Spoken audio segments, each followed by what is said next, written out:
Let's get started.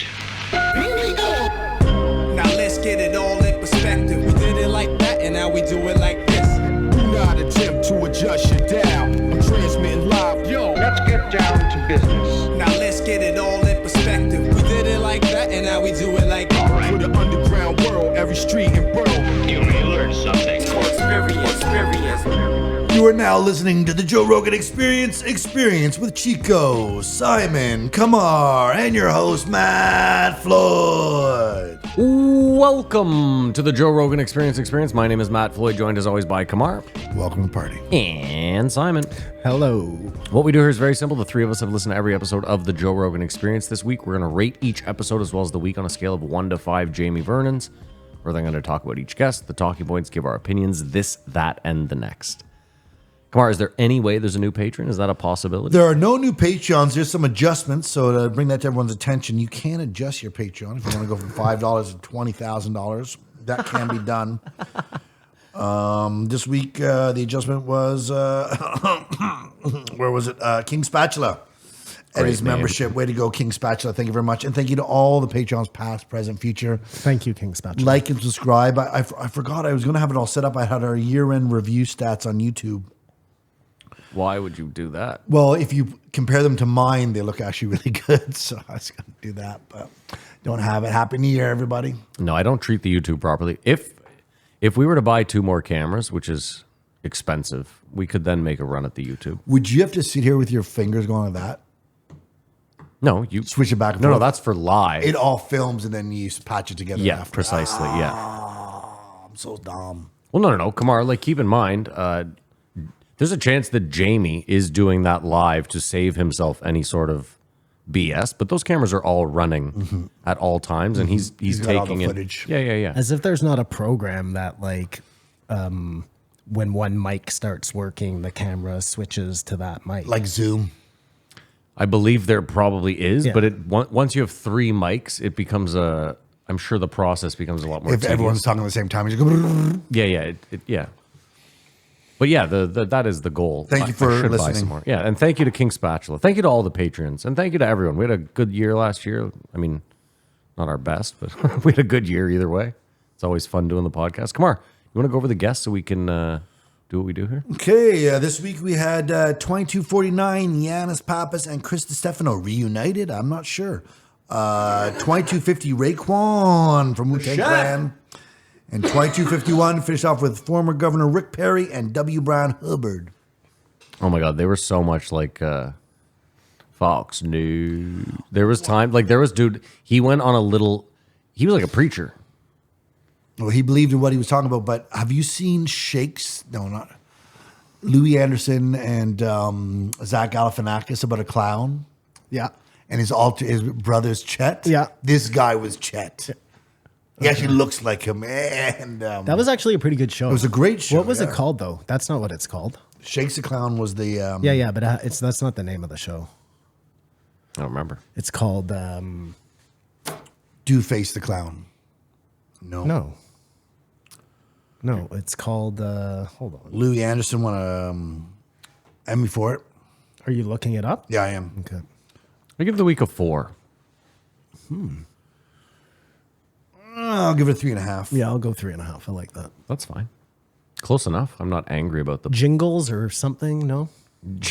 Baskets. Baskets the clown. That was the name of the show. Baskets is the Oh, name of the you show. got to watch it. If you haven't seen it, it's hilarious. It's a really like Interesting. dark comedy, but it's Interesting. funny. No, I never heard of it. Yeah. And Louis Anderson is outstanding. Who's now dead, right? Rest in peace. Rest in peace. All right. Well, Kamar, you want to get it started? 2249, Giannis Pappas and Chris DiStefano. Now, if I'm not correct, these guys broke up at some point. They did, and they're back together. And they're back together again. And you see that side of entertainment where they just gloss over what happened. They don't get into, well, he moved, and they don't air the dirty laundry. Sure. It's just a quick line, and we're back at it. I mean, I think we all know. Chrissy made a pass at him. Giannis was like, no, not cool. I think they're both kind of gay, but They think they're both this kinda was gay. one of my favorite and least favorite podcasts at the same time. Because I love these two guys, History Hyenas. I find them both hilarious, Giannis and Krista Stefano. Yeah. And they were both trolling Joe so much, which I thought was so funny. And Joe is being so Joe, which I kind of find amusing. Yeah. So what did you hate about it? I hated the fact that there were so many times where these three bozos talked about something they had no idea about with such conviction that half the world will think it's true. But that's why we listen to this show. No. To watch people like us make. No? I listen to their show for real information. People listen to our show for useless fucking okay. opinions. Okay. You know what I mean? That's If interesting. Joe hugs you, you're his friend, and you can call him. If you smell his armpits, So you just got to get in his vicinity, get your meat hooks around him, and you That's got to so open funny. line. did you watch it? No. Oh my God. There is one point in it, Matt. Well, it's at the beginning where Joe's talking about his deodorant. Yeah. And he goes, come, smell me. And Giannis comes over to this side, and Krista Stefano comes over to that side, and they both stick their heads into Joe's armpits. And I'm just like, dude, this is fucked. This is fucked. Is this what you have to do now when you go on the show? They're very comfortable. Oh, yeah, you gotta. It's like kissing the Pope's ring. That's right. You yeah. gotta go and smell the. Yeah. Smell his fucking. Joe's like, guys, usually we do this off air, like before the show. Yeah, it was pretty funny. So obviously, because they're from the East Coast, they got into the drone talk. And is it out of the news already? No, I'm still hearing a lot about it, but Are you? this is the part Are that you? I think is totally left out. Okay? Okay. A lot of the things they're seeing are orbs. They're not drones, but they're calling them drones. So then people like me, you, whatever, we're just like, oh yeah, more drones. But if they said people are seeing fucking orbs with squares on the inside, you'd be a little bit more like, okay, that doesn't sound like any sort of terrestrial product. Yeah, but it's kind of like UFO. Like it's just a blank. Like drone is a blanket term now for just because they're. Yeah, but it shouldn't be because a drone is a drone. Say UAP then. But maybe they know for a fact it's a drone. Okay, I mean, it's the weirdest, those orb ones. Yeah. I don't know why they call them drones because there's no like visible whatevers, you know what I mean? Anyways. Well, there's no visible to what you're seeing. Well, I think some people actually have seen drones. Oh yeah, of course. Yeah. I mean, but again, we don't know what the military has. Yeah. Like you could see a drone that's a straight up, oh, that's a drone. I can see a drone. I've seen drones. I own a drone, that sort of thing. And then there's like, oh, that's like, don't forget when people first saw the stealth bomber and the, what the fuck, the Blackbird, they had no idea what the fuck they were looking at. Yeah, but I mean, you're still looking at something that looks vaguely like a plane. Yeah. Listen, A ball, I get it. an orb with something is what? There's nothing like that. There's no transport that's like that. Like, why are they even making them like that? Anyways, So the options are there's no aliens or they are among us. well, I think there are probably more options. no, it's just those two and those two only, Well, Simon. no, Get on board. Like the idea of the third body problem. Is it that? Three body Where problem. they say they're coming. Yeah. This idea that if NASA or whoever knew they are coming in a year or whatever, that would be a possibility, but we don't think that's a possibility. We think they are here among us. As you see, if there's sightings, if there are any that's credible, then they are among us. Whether they're shapeshifters and actually people among us, I don't know that. I mean, every UFO ever seen could be some sort of UFO drone that was sent 100 years before, and we're still waiting on the mothership to get here. Yeah. Like none of these are manned by aliens. They're all just I mean, listen, we're primitive and we do it. Like we have that thing that flew out of the solar system. oh yeah, didn't it? yeah. Yeah. The Voyager or The whatever Mars, the fuck it was. Or, yeah. Yeah. But along your travels, do you hear the average person talk about these drones or aliens for that matter? I mean, in my feeds, I hear it a lot, but I don't know about like the normal person, you know? Because I think it's we've moved on from it. Well, especially because this happened prior to the Tesla at the Trump Tower and New Orleans. Dude, I was listening to a whole thing on that Tesla truck thing. Which is related to the drones, if that's true. My guy is skeptical of it, but Your guy being Matt, the Vegas slot machine guy. no. I'm sure he has a hot take. Who's your guy? My guy is a Canadian prepper. Oh, okay. So not Vegas Matt. Not Vegas Matt. I know who your guy is. Is he the guy who went on Rogan and the episode never got aired? maybe. I would not know that. Well, he Maybe. I was watching a guy on YouTube. It came up in whatever in my feed, and Yeah. he was saying I was just on Rogan and I said a word that got the episode canceled. So He's a black guy? no, is your guy a black guy? No, this guy's a white guy. It's the end of that whodunit. So the concern is if they do reveal civil society collapses. And I don't know about that because if I heard about it once a day from someone, what are all these drones? But I don't. And that's why I feel it's dead already. I don't know. I mean, the thing is this is like they don't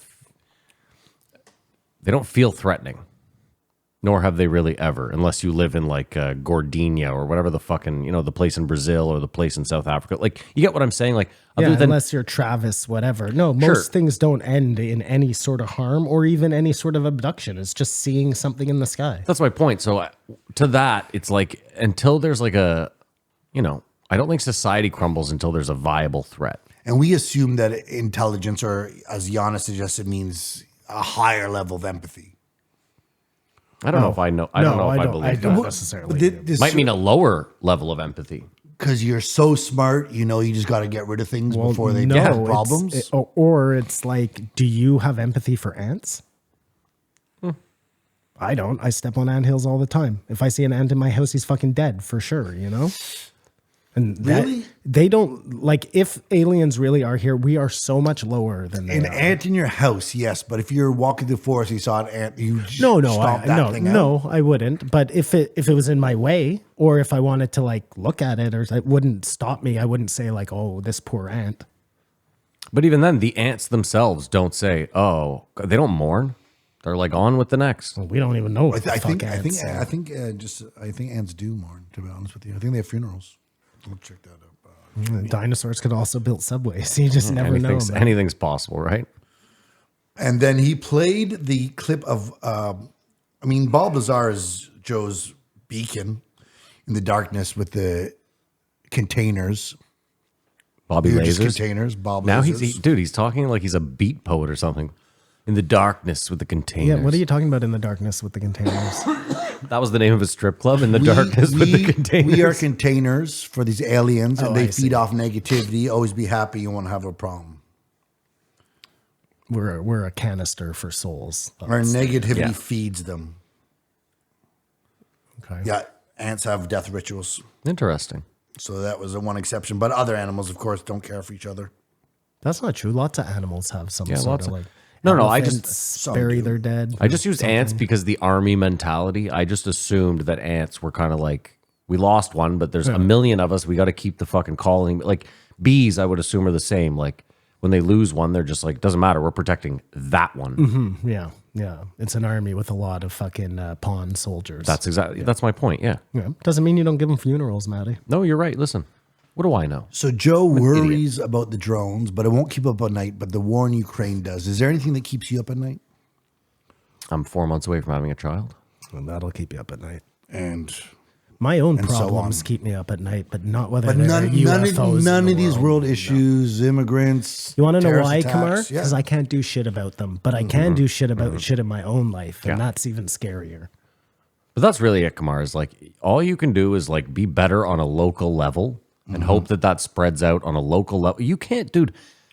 I don't have $1 billion. And I don't even think $1 billion does even cracks the surface. But you can start, you know what I mean? Unless you're a billionaire or a multimillionaire, you can't really enact change. You can just try to be a good person to the people around you. I've decided that I will work for free for any OnlyFans creators that need collaboration. It's my sacrifice. Good for you, man. That's Happy New Year. way to take one for the team. It was funny when they talked about Giannis quoted Ted Nugent, not realizing it was from the Joe Rogan interview with Ted Nugent. Yeah, that and they had to was circle funny. back. And that happens all the time. I heard somewhere where I actually heard it here. How the fuck does he ride a buffalo on stage? What kind of fucking stage is that? You know how What kind big of world was it? Do you know how big a buffalo is? It's one of those animals that you don't understand how big it is until you see it next to like a moose. Yeah, You but know when was the what I last time mean? you were at a rock concert? Some of those stages are insane. The one where they're going to bring a buffalo on is obviously Listen, riding a buffalo at a fucking show is some ballsy shit, man. it's Ted fucking Nugent. Is that recently or that was when he was in I his think prime? this was back in the day. Yeah. When he had fireplaces on airplanes. He did? No, Led Zeppelin did. No, what? You've never seen that photo? No, that cannot be true. It's true. No, it can't be true. There is no way there are fireplaces. It does seem like an open fire on a plane. It's like a a really bad horrible idea. A horrible idea. I feel like Kamar got totally trolled. That really does. Like when you say it, I'm like, that is a terrible idea. Terrible idea. But we are full of terrible ideas. I mean, the ironic thing, Simon, is that like now everything on an airplane is fire retardant. So like now, technically, you could have. I still just think it's like why add that to the mix of things that can go wrong in the air? Yeah. Like they could have smoking flights now. because of the air. Yeah, but is that a working fireplace, Kamar, or is that like a fireplace set that they Does set it up even so they matter? can have Christmas on the plane? What do We you had a need? local, What we, do you need? gullible. we had a local artist come in and paint the. None of those pictures have a fire roaring in the fireplace. Either way, Kamar, it's wild. It's just they're full of bad ideas. I think they were talking about mental health and how it's prominent now and people talk about it. But I think it was up to 1977. It was not even considered PTSD or all these things. What it was, what we considered it, just you were soft, No, you were just like like people didn't have compassion. What are you talking about? he's saying like PTSD before like Nam vets PTSD is that one came back example. with PTSD. He's like what he's saying is they didn't really have like a term Anxiety now could PTSD. be. I mean, there's not one thing that is a mental health issue, but now it's recognized and talked about. But prior, I mean, they used to call it shell shock, didn't they? shell shock would be for soldiers, soldiers, but yeah. just if someone was depressed or, Yeah. or whatever it was, we must have been a lot less compassionate than we are now. You know what's crazy that I was thinking about the other day? Go on. That the NFL even exists anymore. Now that they know about CTE and how dangerous every fucking play in football is for these guys, it doesn't matter. Apparently, it does. These, like, when you look at the stats of players coming out of the NFL and how many guys afterwards, like, I think the average life of a lineman Yeah. is like 55 years old. Yeah. How do you not look at those stats and be like, well, something is fucking wrong here? Well, they know it. What it's other sport has that kind of stat where one group of your players only lives to 50 years old? Boxing. I mean, you're punching people in the head. Yeah, okay, Well, good. but you asked for an example. Like the UFC and boxing are probably UFC. I don't know if it's been around long enough, but there's enough fighters. There's enough ex-fighters. Like, I'd also suggest that all those guys are huge, and big people don't live long. oh, that's a good point. No, like, well, hold on. They're massive. No, Kamar's guys. making a good point. Like, correlation doesn't equal causation. If he's right, if you did look at statistics and you said the average person who's over 6'5", 340, whatever, what is their average lifespan? And if it ended up being 55, then I'm sure that there are issues with concussions and no, whatnot. we know you're not wrong. We saw the fucking documentary. But that happens in soccer. I mean, maybe it's more prevalent in football than any other sport. Oh, you know where it's really prevalent? Oddly enough, jockeys. Falling off horses. well, John, No, just the Their also brains are jet smacked. jet ski riders apparently too have. I mean, it can't be anywhere close to the impact they take in Simon, every play in football. Simon, I present to you Antonio Brown. He got murdered on the field. We all watched it happen, and he was never the same person ever. Would you agree, Kamar? It's a risk reward. I mean, that's the thing. Listen, it's a U.S. sport. It's only played in the U.S. They do some abroad games, but it's predominantly played by Americans in America. They have freedom, and that's, dude. I wonder why there was never a America versus Canada football game. There must have been suggested, 50 years ago when the leagues were Well, there burgeoning. was the we would get remember murdered. when the CFL added the American teams in. That was It was a disaster. Yeah, but then you would have gotten some American Yeah, Canadian. but it would just be a nice, like, little symbolic thing to play. Well, it was like last year when Taylor Lewin was, He was like, what if we did like a whites versus blacks NFL game? And then they started drafting their players. That's hilarious. It's just a whole team of quarterbacks against everybody else. Well, no, because even then they were like, there's a lot of good black quarterbacks out. It used to be 20 years ago, we had that advantage huge, but now. How did you not talk about the cigar first? Well, That was one of the funniest things I've ever seen. Chrissy Oh my DiStefano God, yeah, trying to trying light to a smoke cigar. the You cigar. didn't watch it? I watched that part, Okay. yeah. It is funny, man. it's funny how he goes by being so effeminate. Like I'm useless to try and talk about fights and stuff. I think they have an identity crisis. They went hard in the paint on curling. Well, that was one of the things where I'm like, you guys don't know what the fuck you are talking about. Listen, I get it. Curling is a boring fucking sport to watch. If you don't know what's going on, it seems moronic. As a hold person on. who curls, I can tell you it's very fucking hard. It's as hard as any of those other, like it's not, they made it seem like it's I felt though that Joe, as he started talking about it and pinpointing, he was like, actually, I get it. And realized he shouldn't have been it's shitting all on a touch sport like that. and like there's so much strategy and it's Simon, my only problem with what you're saying is like, I understand curling and I still find that when I watch it, I'm like, this is not great. It's really boring to watch, even if you know what's going on. I mean, I would only watch it at the Olympics. I mean, Simon, listen, the NFL is fucking boring. Yeah. Like, I don't know if you know this, but you can go on YouTube at the end of Sunday and you can watch every game where they take away everything other than the actual, and it's all 12-minute videos. Yep. You can watch the whole game, pass, run, Yep. run. It's so boring. 4 hours of nothing. I get it. So, yeah, you're right. Like, curling is tough. It's just, this was one of those examples of things where three guys don't know what the fuck they're talking about, but will sit there for like 15 minutes and dismantle this sport, you know? But that's where they get away with being comedians. They're not actually Simon, I sport also, critics. you know what it is about curling? I think that everyone looks at curling and says, I could definitely, within 5 shots, like land the rock in the middle. You could not. You, dude, But I have to do I it will once give and you go, "Oh, I get 100 it." shots, and I doubt you will get it in the middle. Really? Oh, this could be our next challenge. It is a very, very hard sport. It is. So hold on.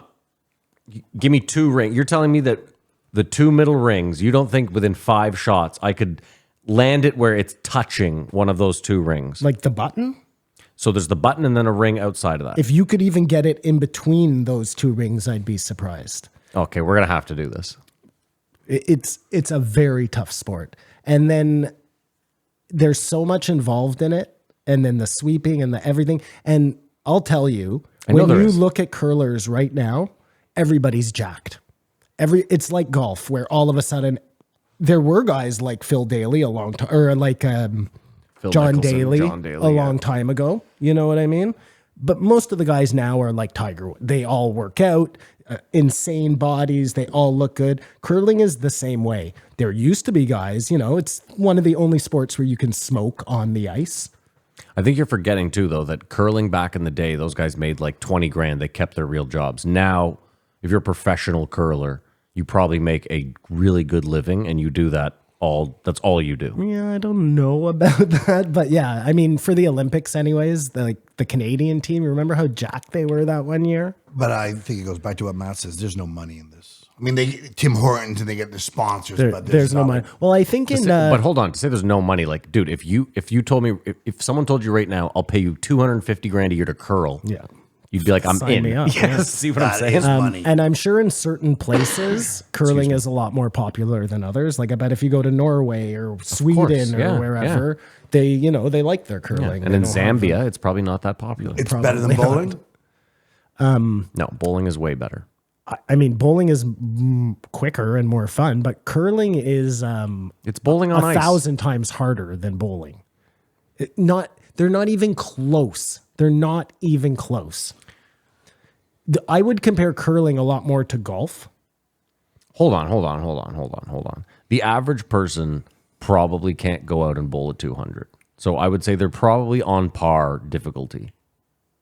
That's why they have the bumpers. I mean, yeah, Dude, you well, bowl. Bowling is not easy. It's not easy to dial in and put the fucking ball right where you need it every Nope. time. Bowling Nope. is not fucking easy. I think it's easier than curling. Fair enough. I play both of them. I think it's easier. When than do you curling. curl? I've known you 20 years at this point. Well, I curled in high school, and then Halima and I used to be in a league. Can you call him on this? Like you're We just, would curl at the Minto Sports Complex. really. Yeah. Phone her up right now, man. Well, I'm not going to do that. I know your wife's ill. You can look in my yearbook, my graduating yearbook. I'm curling in one of the pictures. I think bowling is probably more popular than curling. Yes. Top prize in curling is $200,000. Well, I think it's a lot easier to bowl than it is to curl. There's a lot more bowling alleys course, than curling of rinks. course, yeah. And curling is like a really long fucking game. You know what I mean? Yeah. It takes a long time to play the... I feel like bowling will be ends. gone in 20 years, though.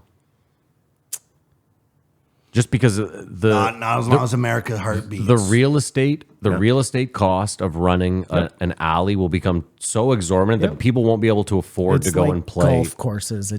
There won't be many because they can't make enough money and it's too expensive to maintain. But I mean, golf the courses course. seem to do it really well. Well, they don't, because if you look at like most golf courses, like just look in Ottawa, most bowling lanes are closed. Yeah. Most golf courses have been sold to real estate things where they build giant housing complexes. That's the only way golf courses can survive now. You don't see a lot of like, and if you do, they're kind of on their way out or they're private clubs. But I was going to say, so Space you're is saying too like the Hunt valuable? Club is a private club, so they take memberships, and that's That- I got you. You're talking it's- about public. Yeah, courses. like most Yeah, of the yeah, public yeah, courses yeah. in I Ottawa got you. now have been bought by like Yeah, Tamarack Homes or whatever the whoever, fuck. Yeah, I got and Minto. some of them just sell them outright. There's no golf course anymore. They just use the land to build houses. Yeah. I think it's the same problem in the States. Like, I just think that golf is one of those games that it just requires so much real estate. Not just real estate. I mean, the average, like if you're poor, you can't golf. No. And the upkeep on a golf course is insane. Yeah, of course. Well, a good golf course. Yeah. Because like there's 1-star golf courses all over the States where it's like you couldn't putt on the green if they're you out fucking there tried. mowing the lawns Yeah. with like the backyard A John Deere. lawnmowers, Yeah, like me out there. Yeah. Yeah. Not in our lifetime. What? Will golf go away? Golf, Oh, no, I bowling. agree. But golf's too, listen, too many rich people like golf, and there's a lot of money behind golf. I mean, I don't know a lot about bowling in the States. I don't know how popular it think it's still pretty popular. But in Canada, Yeah. we're losing all our bowling alleys. Just like there just aren't enough people who are interested. They cost too much to This run. is also like the second most expensive real estate country in the fucking world, so that's a problem. Go ahead, Kamar. We're sorry. No. It's fascinating. No, it's not. Bowling and curling? I'm not even interested in the things I'm saying. The only constant is change. Therefore, we have to adapt. Thanks, Nietzsche. Like you see, people in prison are so happy, or derive meaning from life or whatever. Do you know what I mean? But you have to do that to You get have through to that. do that, and so you have to stop trying to change the environment. That's what it comes down to. I don't know how you turn this into an environment thing, but okay. I always do. Well, no, this idea that we're trying to control our environment by saving the planet, doing all these things, it's counterintuitive to who we are. And what Did we the do. volcano in Yellowstone erupt? Is that true? I I wish. saw it on the Would've internet, been but top I of my don't know list. what's ever fucking. You see it on the internet like once every 3 months. Kamar, I think you're kind of misguided. Like, I'm with you that like the carbon tax is stupid, but to just like blanket statement be like, we shouldn't even try is kind of crazy. But we should try in the right ways, because one Yes. point that was made is that India generates a lot of electricity from coal. Natural gas is so much cleaner than coal. And rather than sell them natural gas, we say, no, you just do that. We're not going to contribute. Whereas if we sold them natural gas to use that Yeah, it'd be instead better of coal, for it'd the be world. cleaner for everyone. Yeah. So, I mean, there is- He's absolutely right. We focus totally on the wrong things, and it all has to do with corporate. No, I get it, but he was I'm not just saying like, not do nothing, Yeah, yeah. but it's clearly we're Like, stop everybody from dumping garbage into the ocean. We don't need electric cars. I guess that's what I'm saying, you know? yeah. they So talk. that's some pretty bad press for Tesla, right? Why Elon's already out being like, it's actually the perfect vehicle to do it because it's a contained explosion. If it was anything else, It would have bomb been would've- worse. Yeah. Well, it's a pretty bad decision to use a Cybertruck to detonate a bomb if it really is bulletproof. You know what I mean? It was short-sighted. I'm glad you brought that up, though, because there are Cybertrucks driving around Ottawa now. Yeah, of course. I see them all the And time. I thought you guys said there'd never be a Cybertruck. Was that a prediction we had? Well, I mean, I've seen. I think two. you just like saying things that we're never going to pull up, and you're like, yeah. You said that. Wow, we can't pull it up, but you guys remember keeping score. They talked about the toll of the war on Germany and how they recovered. Yeah. And you see this also happen in Japan, in some degree Korea, but just places that are affected by war. Why can't we learn from that? What do you want to Sorry? learn? Like how Japan can forgive America for America. dropping the bomb on them. Well, they Well, were wait, at war. what's the forgiveness to? There's- What were they they going were to do? doing really bad shit too. What do you mean? I know, but we have Ukraine and Russia. Like we have learned nothing from war. Even though we people have gone through war, they've seen the effects. It destroys everything. They're like, well, this time is going to be different. No, but you made the point. They made it through it. We rebuilt. But why would anyone else want to go through that? No one wants to go through it, but rich people are like, it's money. Yeah, and I just don't think you have a choice if your government decides to send you to war and you're Russia who dictates what their citizens do, you know? I saw an awesome movie. I don't. Go ahead. No, go ahead. No, you saw an awesome movie. I don't usually watch subtitled movies, as you know, but it's called like Soldier 24 or something. Do you know what I'm talking about? It's on Netflix. It's brand new. It's so fucking good, man. It's about, I think like Swedish, somewhere like that. The Nazis have taken over, and this is like a group of fighters who are going in, you know, they're like the resistance. Okay. And it's this one guy, and he's telling his story to like this classroom of kids, and then it keeps flipping back and forth. It's really fucking good, man. I'll find out the real name for you, But just like this would be a bad example in I think it was North Korea in the Korean War, which no one ever talks about. But that was a war. A million people died. There was one town with 200,000 people, and America dropped 200,000 bombs but on that town. but I for don't every think person. like Vietnam likes America. I think they do. That's what I'm saying. Oh, I'm not sure if their beef would be with France. I don't even know. But people get over stuff. Some people don't. I don't understand what's the difference. Well, Kamar, I think you're also forgetting that like the generations get lost and you forget. That's how. Like you were like, how do we not? Well, or generations only focus on that. Sure, or that, yeah. Like, did you see that video of the woman was interviewing Pakistani kids and was, I want to grow up, be strong, so I can destroy India. Yeah. Like it's just embedded in, and that's not helpful. They talked about a Vietnamese woman who embezzled $12 billion. That's insane. You all think after you got $1 million, you just go your way, or $1 billion. But the greed is unbelievable. And she's got a chance to pay it back. I think when you're getting away with it, you just think you're getting away with it, you know? And then you just keep doing it. No, but I'm with Kamar. Like once you've stolen $20 million, don't you think that you could be like, I could successfully hide this and just ride off into the sunset? Like 12 billion is the most egregious fucking number on earth. Yeah, it's crazy. Also, how do you expect that no one's eventually going to notice that? 12 billion. Well, I guess that's where your point comes in. Like, get the fuck out of there. Or I'll just get 13, it'll be good. Anyway, she got caught. Hopefully that money gets returned. It will not. They all gave respect to hockey, which is a sad point that we came in fifth. It was like a national crisis. That was Dude, we brutal. lost but to Latvia. that was another one of those moments where I'm just fucking like yelling at the podcast when they were talking about hockey. Bunch of fucking dorks who don't know anything about hockey. Joe's you- saying he likes the when glowing Joe said puck. that, I was You like, get outta fucking here. mook. Yeah. Like The worst thing they ever parts did. about hockey are the things you like. I'd equate that with we are used to driving in winter conditions. Yeah, we know about the thing we're talking we about. know how to follow the puck. You want to know about hockey? I'll tell you about it. I can't tell you though how many YouTube videos I've seen of Americans watching hockey clips and all of a sudden being like, why the fuck don't people watch hockey? Like just like fights, hits, goals. I mean, there are plenty of Americans who watch hockey. It's just really segregated to I think areas. the you point know? is that like given the speed, the violence, like Hockey has everything an American would like, except that it's played on ice. That seems to be like the one gap. It happens really fast, and I don't think that Americans like really fast. I don't sports. know. I was watching the Sens game against Dallas, and that stadium was packed, and they loved. No, of course. I'm just saying, like, look at the sports that are popular. There's sports that are like pretty slow.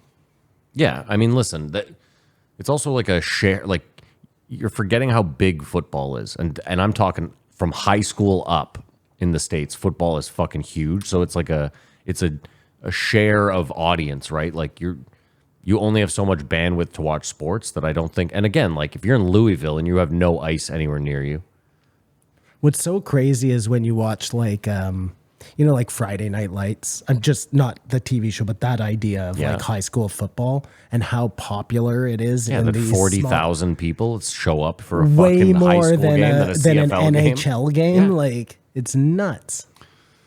Yeah, I think though what's embarrassing is that we were supposed to be good at hockey. Who? We would have that edge. Canada, Are you talking about the juniors? the juniors, yeah. You know what it is, man? Once those boys can't do the raping, it's kind of their mojo. Take it down a notch.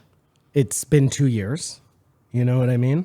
Since they haven't made it in there. Do you think it's like a Groundhog Day though? You know, like if the groundhog sees the shadow, it's a long window. If Canada's bad in the World Juniors, it's just a No. mediocre year. I was listening to a whole thing where apparently the politics in picking the Canadian team is so heavy that that's why they keep getting these fucked up teams. It's because it's these One guys guy's from here and brings all the guys from Ontario. Or whatever. No, it's guys who are like, whose parents are connected to junior hockey. There's a lot of like nepotism, so you're not getting the best guys. Not only that, like the coach Dave Cameron, he had 3. This is gonna not interest anybody. Really quick. He has 3 guys from the London Wolves on his team. They're the top scoring power play in the CHL or the OHL or whatever the fuck it is. OHL. None of them played together on the power play in the juniors. They're just put like together, they yeah. they were just Like an all-star wasting their talent that they did have. They'd be better off just putting the best team in Canada. I guess they're not all Canadian players though. Oh my God, we're talking about junior hockey right now. Enough. Let's go. He brought it up. I apologize to the fans. Either way, hockey should be more popular in the States, 100%. And you'd think with all the expansion they did, it would be more popular. If they up the fighting, if they made 15% of the game fighting, I think that would really help its numbers. Unfortunately. Maybe.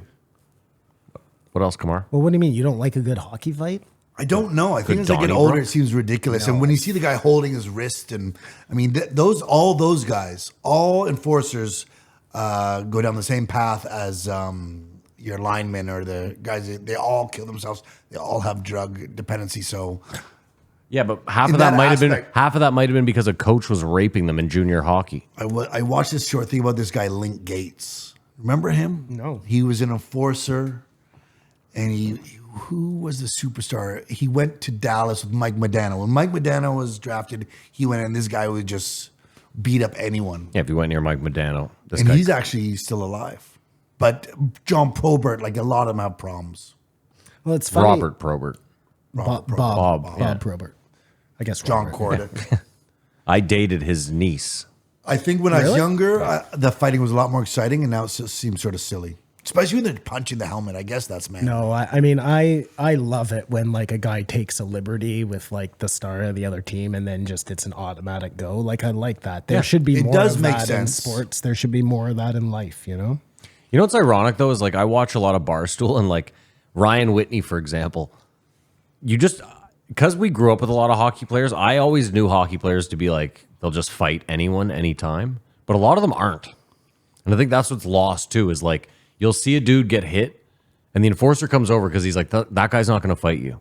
I will. Yeah. Oh, yeah. And I mean, listen, like 3/4, if not more, or sorry, a quarter of the league or not more are European now. None of those Oh, guys yeah, those guys are aren't. fighting. Yeah, yeah. Well, do you Dude, remember? they like slap fight each other. It's hilarious. Do you remember 20 years ago? It was so apparent when you watch these games. All the names were for sure Chekmachov and Chekhov or the Alfredson and Henderson or whatever. But now it seems like the names have all melted together. Like there's a guy on the Canadian team whose last name is Jaeger, and it's not Jaromir Jaeger. It's a different spelling, but Well, I mean, like Radek Bonk's son was Exactly. on the team, but he's not Canadian. Radek Bonk is from fucking like. But even then, there's a son lot. was born here. There's a lot of sons. Well, no, this is what I'm saying. He played for a Canadian team, so he was born here. All I'm Radek saying is Bonk. the, Fuck the, that the guy. league, Fuck you, Radek Bonk was great. What are you talking Whatever. about? the league has melted together, or just enough Europeans have come here that the names you can't tell as much as you could have that they were from a different All team. right, we've lost enough American fans now. Well, they're still Talking about good luck hockey. tonight. Yeah. That's it. That can't Yeah. be it. The float pool never caught on. Of all the things Joe espouses Too and expensive. talks Too about, expensive. Yeah, Too expensive. There, you can't get it. How are you going to do but it? there is one here. We have at least one. I Yeah, know there- of yeah, on, you can go. Yeah, the cloud, and it's too expensive to. yeah. I just think it's a lot easier for people to lift. There's even affordable. If you're going to do it, you What have are to those have a your own kettlebell is tank. cheap. Kettlebell, yeah. You can even buy cold plunges now that are like relatively inexpensive. I think the float tank, like, dude, to maintain your float tank, you got to buy Epsom salt by the fucking like pound. Even a sauna, you can buy yourself a little infrared sauna. Like nobody can buy it. You have to go somewhere. to Have do you it, done right? it? The float tank? No, and I know. Mary's- Never do that. Mary's Fuck, done it's- it. It's shared. Fuck no, Someone's jerked off in it's, here. It's too confined. Yes, if it was a claustrophobic. giant, like if it was a room this big, I would do it. I mean, you're by yourself. But that's not how it works. They shut you in. It looks like a Yeah, it's like a fucking space submarine pod. thing. Like Yeah. fuck you. I did the one at Nordique Spa, and No, it- that's totally it different. is a huge the pool. Cala. Yeah, the And Cala. you do float, but then you float into someone's foot, yeah, and then there's people fucking on the side. and then a and, band-aid goes sailing by. Dude, legitimately, the last time Mary and I were at Nordique, we were in the infinity pool. There's 40 other people in the infinity pool, and 38 of us are watching two people fuck. And then what's even crazier, Kamar, is like With disgust? finally, I see an employee come over. Because like obviously someone's gotten out of the pool and been like, there's clearly two people fucking here. And the employee comes over and I'm like, finally, get these people out of here. And the employee's like, hey, you guys can't fuck. And then he walks off. And I was like, I was like, what? They should be. I was like, wait a ejected. minute, I You could- want them deported for? I'd making like a love? little like, dude, yeah, I don't think you should be fucking in the infinity pool at Nordique. What if you're sitting? Call me a prude old You're at a person. movie and you're sitting 2 rows beside a girl giving a guy a hand job. Don't care. That's all right. oh no, I totally care. I Go get a hand job fucking somewhere else. This isn't like the 8th grade. Are we in Moana 2? Like, what kind of movie is it? I don't know that. Moana too. Well, no. that's when Kamar did it. But I'm just saying, it makes a big difference. does jerking off count? There's no situation Because of public Kamar definitely did accepted. that in Moana. Like, listen, Simon, Crazy how about club. this? How about Crazy this? sex club, Simon, obviously. you go to the Mayfair. You're in the 7th row. At one point, you get up to go get a popcorn, and in the very back row by the projector, you see a guy just gently getting some head. You can't see his dick or anything. He's cut. Security. Go fucking home. Oh, I don't. That one I don't care about. Are you kidding? Kamar, I'm sharing water with this guy. Okay, I might as well be in. They might as well be inside me. Like,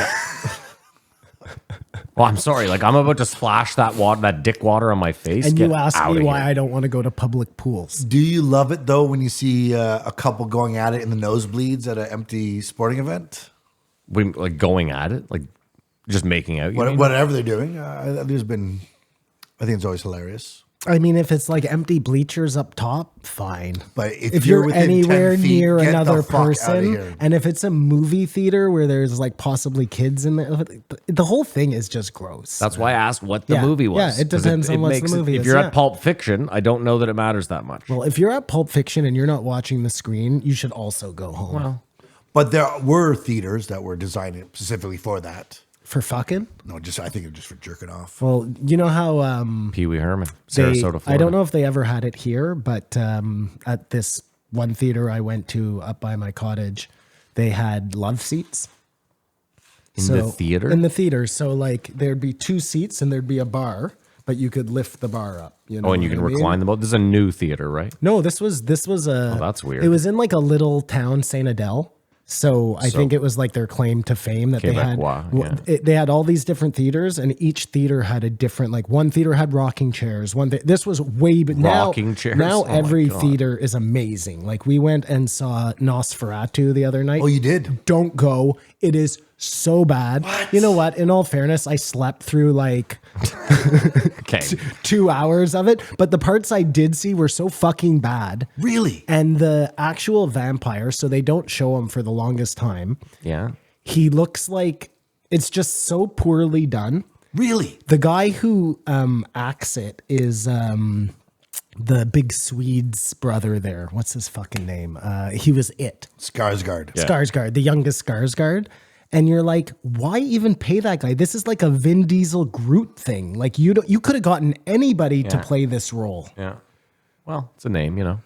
It's a name. I was That's, I told guess, that yeah. Bram Stoker's Dracula is no more.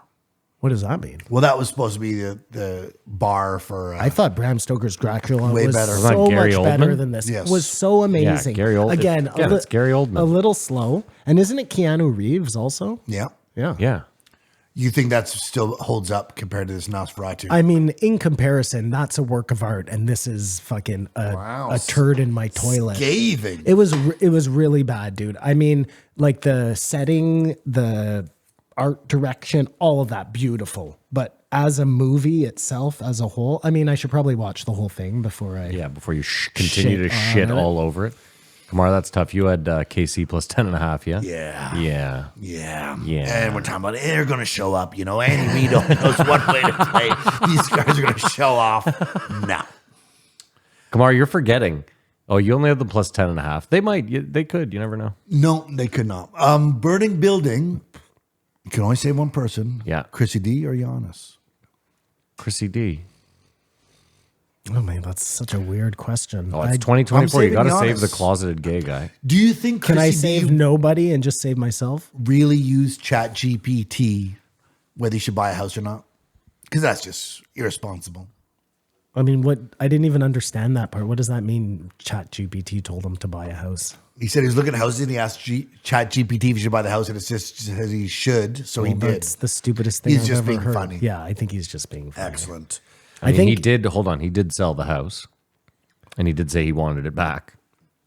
You know why I like this episode Go with on. Chrissy D is because usually when he goes on to most podcasts, Yeah. he kind of has like bits that he does, and there were no bits. Well, he knows they're all spent. Maybe, yeah.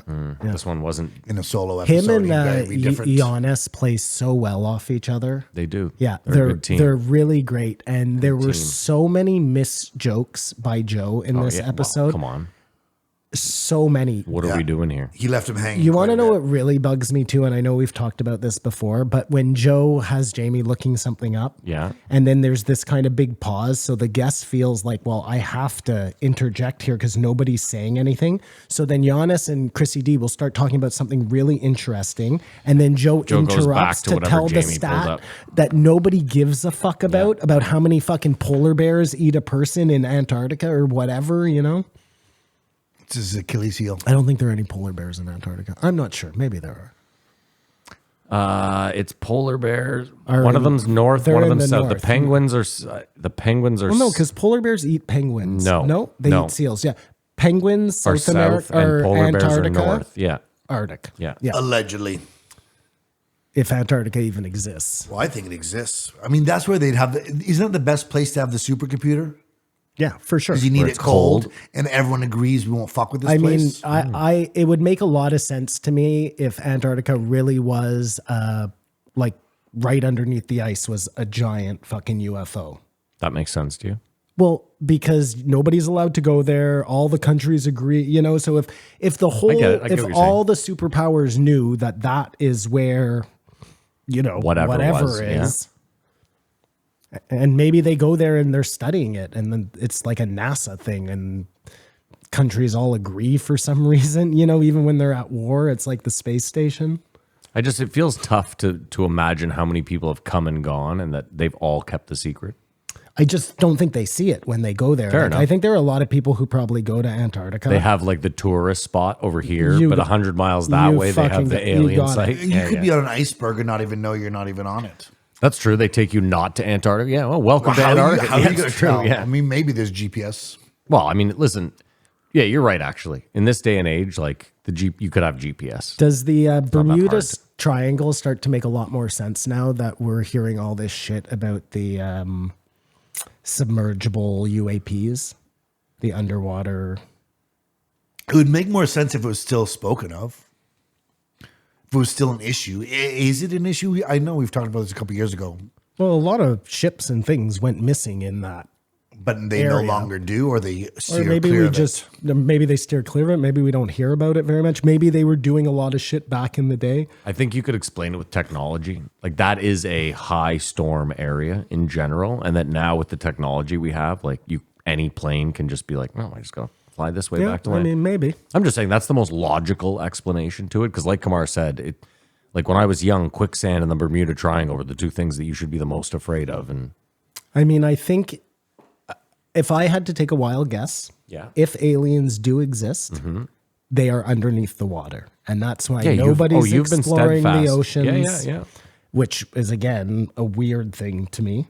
We explore everything human being. We've gone to fucking space, presumably, allegedly. You know what I mean? We want to do the most insane adventures ever. We want to find out everything about everything, but we will not figure out a way to get to the bottom of our oceans. But can I ask you a question? Like when we went to space, we had a place, right? What do you mean? The moon? Yeah. Well, see, your argument is like, why aren't we just checking out all of space? Because like the same argument could be made there, couldn't it? No, it's not even close. Space is infinite. Yeah. The ocean is absolutely containable. Okay, but my point to you is like, let's say there is a UAP under the water. Why would we ever find it? Oh no, we might not find it. I'm just pointing out that we would never even know to find it because nobody's looking down there. And Matt, forget, I'll say this again. Forget aliens. What if at the bottom of the ocean there's a fucking portal to Mars? But I'm just curious, like James Cameron has spent, like, who do you want to spend all this infinite money? First of all, I don't trust James Cameron That's at fine. all. But where do you want all this money to? You want the Canadian government? Just out of curiosity, who do you want to patrol or to search all of the waters? I would like to see a mass portion of the American military budget go to exploring the bottom of the ocean. Instead of taking over random but countries. let me ask you, in, like they have to scour every inch of the bottom of the ocean. Is there an area you want them to go to? What? I mean, let's start with working quadrant by quadrant. I don't fucking know, you know? They're not doing any of it. But again, like the reason they're not is because your argument is that they're not doing it because they know something's down there, and my argument is just like we only do things if there's money involved. So unless there was some sort of massive and I think what you're forgetting is, let's say they found a resource at the very bottom of the ocean. We already know that getting there and maintaining it is incredibly difficult. I mean, maybe. Why do you think Elon is really going to space? Do you think it's because he thinks that he has to get our people to Mars before I think he thinks if he's the only game in town, he's going to make all the money. I think there are resources out there, and he knows that. I think it's just money, government money. Well, government money for sure. What a fucking waste. Unbelievable. The Bermuda Triangle is in the Atlantic Ocean, but there's no evidence that any disappearances happen there more frequently than any other area in the world. Whoa. Try that again. Sorry. There's no evidence that the mysterious disappearances happen more frequently there than in any other part of the ocean. Okay. Might be a good place to start, though. Very interesting. I'm surprised. I don't know how deep it is at the Bermuda Triangle. Probably not very deep. There's a ton of islands. I tried to watch the Meg 2. And I think I did watch it. Horrible. You know, it was also horrible, Kamar? The Meg 1. So Yeah, there you go. I was going to say. You get what you don't pay for. No, the Meg 2 is really bad, though. It's a sequel to a terrible film. But I love the idea to it. That there's giant sharks? No, that deeper than we can go, there's like a whole other world of shit happening in the ocean. You know, with my theory, it's got to get warmer down there somewhere. Oh yeah, your theory is that the closer to the core of the Earth you get. Well, I mean, I think Kamar's absolutely correct because we know there are volcanoes at the bottom of the ocean. So how is it not hot down there? If there is hot magma spewing from the bottom of the ocean, I think you're forgetting how much water there is. I'm sure around those geysers, I bet that water is very warm. But as you go out further and further, the water. I mean, there's a lot of fucking water in the ocean. But if you were just above the mantle and underneath it's all lava, you'd think that'd be, I don't know. We'll never know. I still think you're forgetting how far away from that you are, even if you made it to the bottom of the ocean. I still think you're so far from that magma core. Well, I know, though, they tried to drill like 10 kilometers down in Russia and it started melting. So you're closer there. Anyways, what do we know? What do we know? Glad the guys are back together again. Would have liked to know the nitty gritty of what happened and what the dollar amount was that brought them together, or if they just loved each other. Do you think Russia covered up that hole? Do you think it's just like an open well? No, you can see it. Okay. Metal I love the idea that in Russia there's just like, don't go near the 10-kilometer well. We can't get you out. Speaking of, this has nothing to do with anything. Have you heard of Khaleesi? The city of Khaleesi? No? I forget from where it Game is. of Thrones? No. This is on the planet Earth. It's this whole temple. Not in Westeros. Planet Earth. But we never talked about this whole temple. Oh, the Khaleesi temple, yeah. That has been carved from the. I know bottom exactly. I know exactly down. what you're talking about. Yeah. It was a big rock, and they took everything away that wasn't rock. It's crazy. It's incredible. It's insane. It's in India, isn't it? I believe it's in India, and it's supposed to just be done with chisels. It's crazy, And they have- that I've never heard about till now. They have no idea where the rock went. Yes. This is the It exact would same have been place. mountains and mountains of stone, and they have no idea. 200 where it is. tons of rocks. That's crazy. That's one of those things where you're just like, this doesn't make any fucking sense. But this was only 1,800 years ago. This is that's what only. they say. It's in recorded You history. can't date stone. So the way they date it, Kamar, is They they take, go like, and they wood from find around it. Yeah, they find pottery that was around it. Look at the pyramids. Look right now, we're around it. You know what so I if you mean? did With our carbon Coke dating, you could cans be or like, oh, whatever. they were built in 2005. The pyramids. I'm saying if 2,000 years from now humanity went away. Yeah, they would have said it was built in 2025. Yes, that's exactly. Thank you. This You looked at me happens like I said the all moon was the made out of fucking They're time. dated 10,000 years ago, so who knows what was going on then. This is so much more recent. Again, who knows what's going on? Like Tataria even. I'm sure between our lost civilization, there's another lost civilization.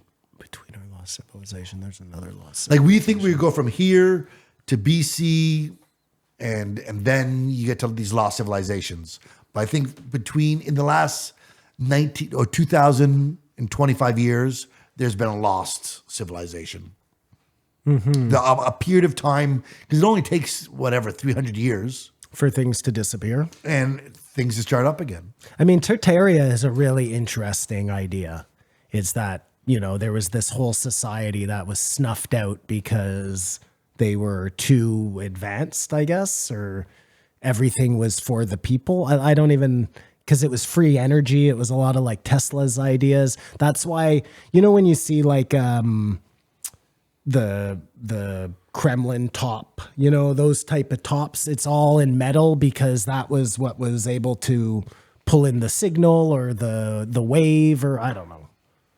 It's an interesting idea though. That would make sense if we had a really advanced civilization that lived more modern than the Egyptians, you know what I mean? Like you're saying, they would need some sort of Method I don't know. to build. Method. We're What a a fucking species play. with amnesia. That is insane. Watch this. Thanks, Graham. A species. We are a species with amnesia. It's worse than amnesia, though. What it's like, because nobody even gives a fuck. Even the people who know don't give a fuck. Yeah. Well, we can't. Like you said, it was like you were asking earlier. Do I care about the war abroad? I don't have enough money. Or look at this. What a fucking. Yeah, the difference is like nobody's asking you to change anything about ancient civilizations. You know what I No, mean? but even me saying right now, I believe in all of them. Tell me anyone you want, and I'll believe in it. What does that change? It doesn't do anything. Well, I'm going to go to a dinner party and try to explain it to someone else. But I mean, there's research that needs to be done because if that is the case, there is things that we could probably use today in our own civilization that listen, they were doing back I got then. news for you, pal. The one you're looking for is like free energy. If they ever could find it, they already have, and they're not giving it to us. Well, I'm sure they have it because Tesla apparently was like right there. He was doing all of that shit. Yeah. He had big plans for the world and they snuffed him out real quick. Dude, I can't remember what politician I saw this week was saying we should go back to iridescent light bulbs. And I was like, that might be the fucking stupidest thing I've ever heard. I was telling you all about this. It's all about yellow versus blue light. And blue light apparently is what's fucking us to death. And do you know why many house fires? Do you know why many house fires started back in the day? Yeah. Iridescent light bulbs. You know what though, Matt? I was listening to a whole thing. I can't remember. I'm too stupid to remember the whole thing. Yeah. But it was some shortcut they were taking that was easily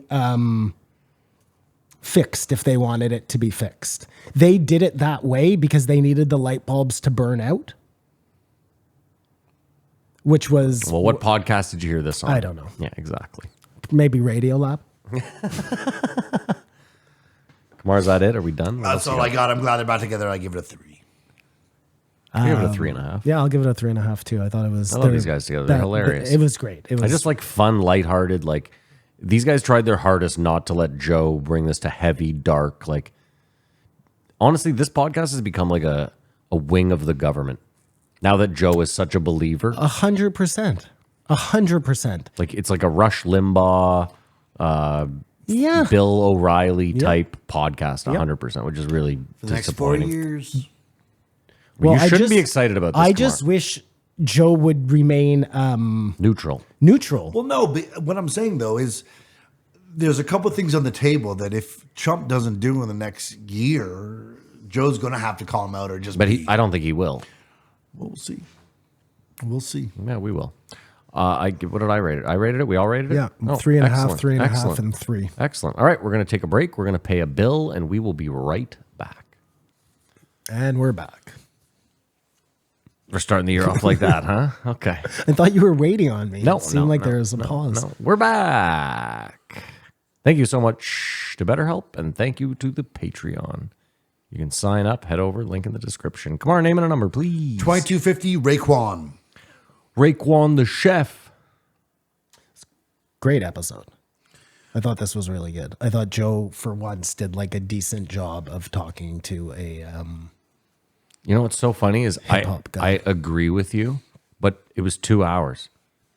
Yeah, that is a Like, problem. and Yeah, I have no problem because 2 hours is probably like, I'm sure he's done the numbers and like the 2 hour episodes do the best or whatever. Maybe Raekwon had to be somewhere. I don't know all the logistics, but I'm just saying, I agree with you. Joe is doing great of staying on just Wu-Tang and rap, Yeah.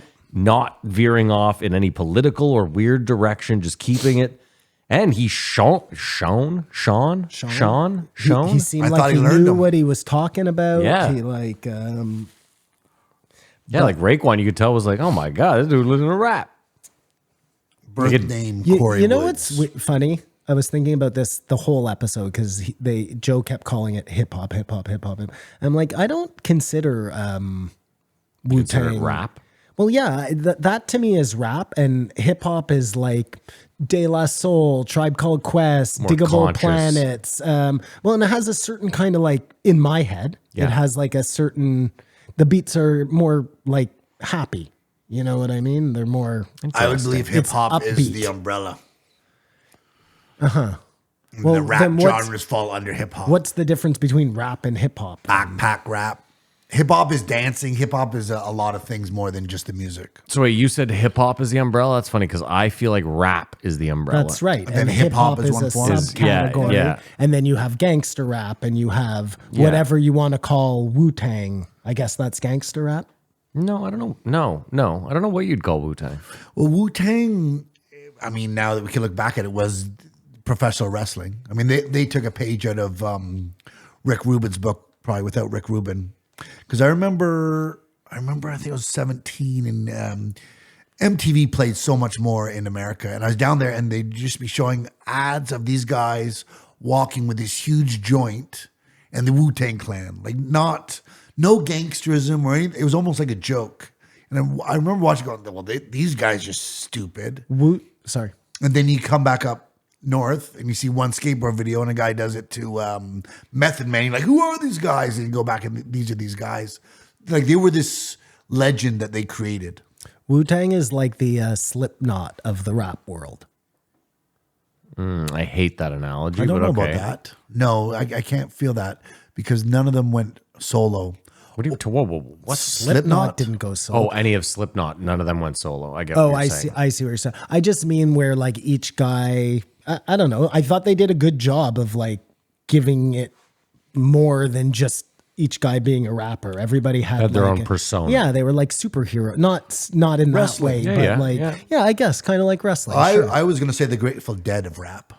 Not a- Because they are now. I mean, is that 30 years ago? well, Was the end of their run No, what do you mean the What? end? Well, what or the beginning? I guess. the beginning of their the age run of was us, yeah, 90, yeah, 93. but like Method Man, all these guys are still making albums. No, Yeah, that is true. I mean, Meth Man. I just saw him. He did a 30 for 30 narration. They branched out, I mean he became an actor. He was in a ton Yes, of he shit. became an man. actor. but it's rap is just like, as we said, a young person's game. And Wu-Tang was a moment in time. I don't think they'll ever be that again.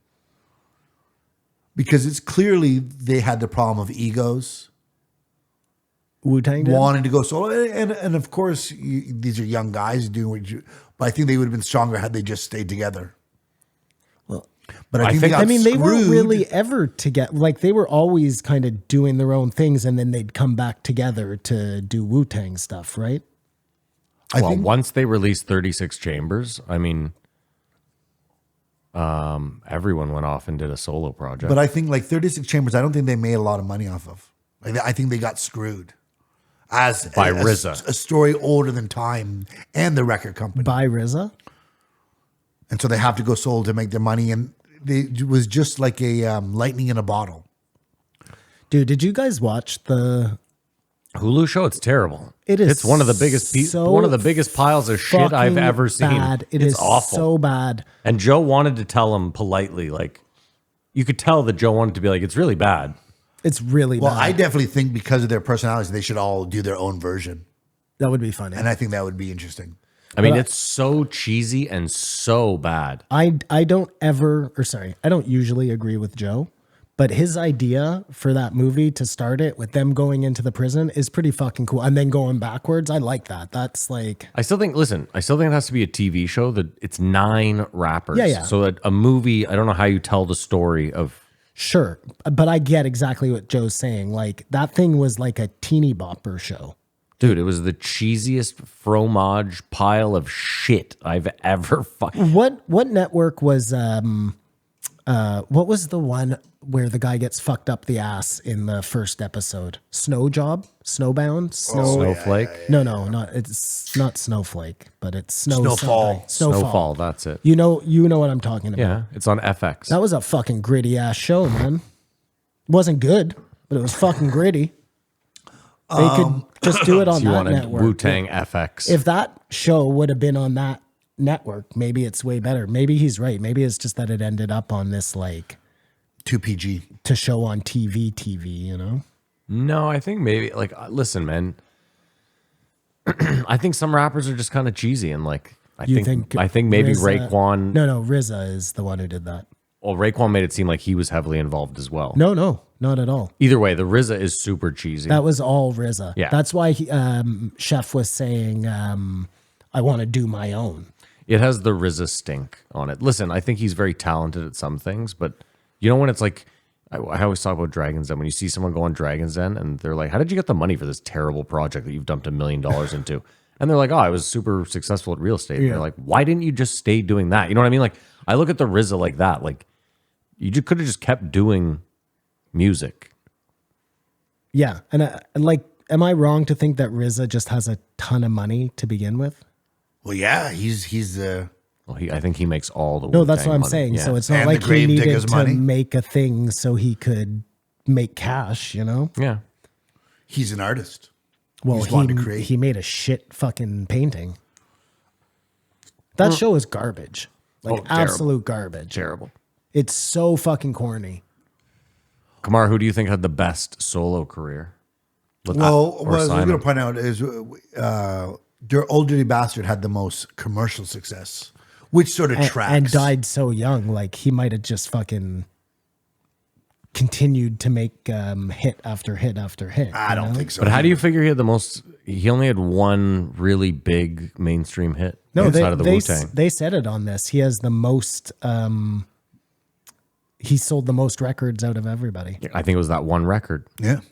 Hey, Dirty, baby, I got your money. Don't you or worry. He said most hits out of anybody. That's what he said. Yeah. Again, because Dirty that was the thing most went to successful. number one. Just that whole album had a lot of hits on it. No, just that song went to number one. No, but I think in this episode they were saying that Dirty had the most hits out of all of. Yeah, and what I'm telling you is when you say hits, that usually means number one. No one else made it to number one. Only Old Dirty had that one song that went to number one. Ghostface definitely has the most. That's my pick. That's who you think has the best career? 100%. That's your favorite rapper? Yeah, sure. When but I was deep in it, was the Genius.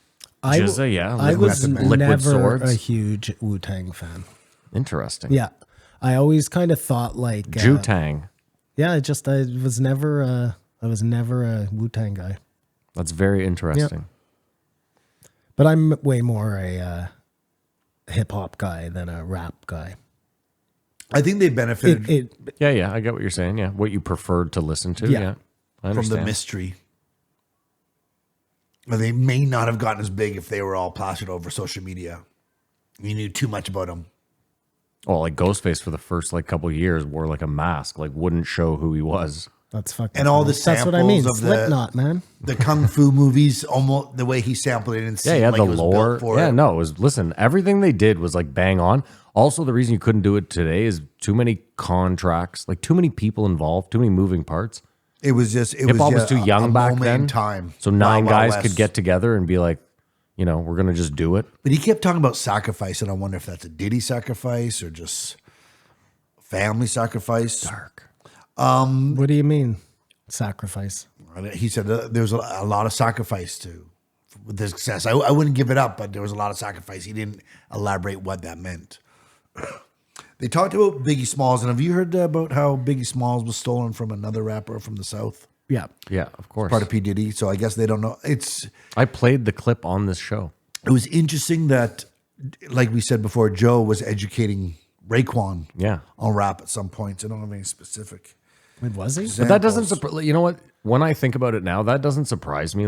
Just because you're a rapper doesn't mean. I bet a lot of comedians don't watch a lot of stand-up comedy. Yes, I agree with you.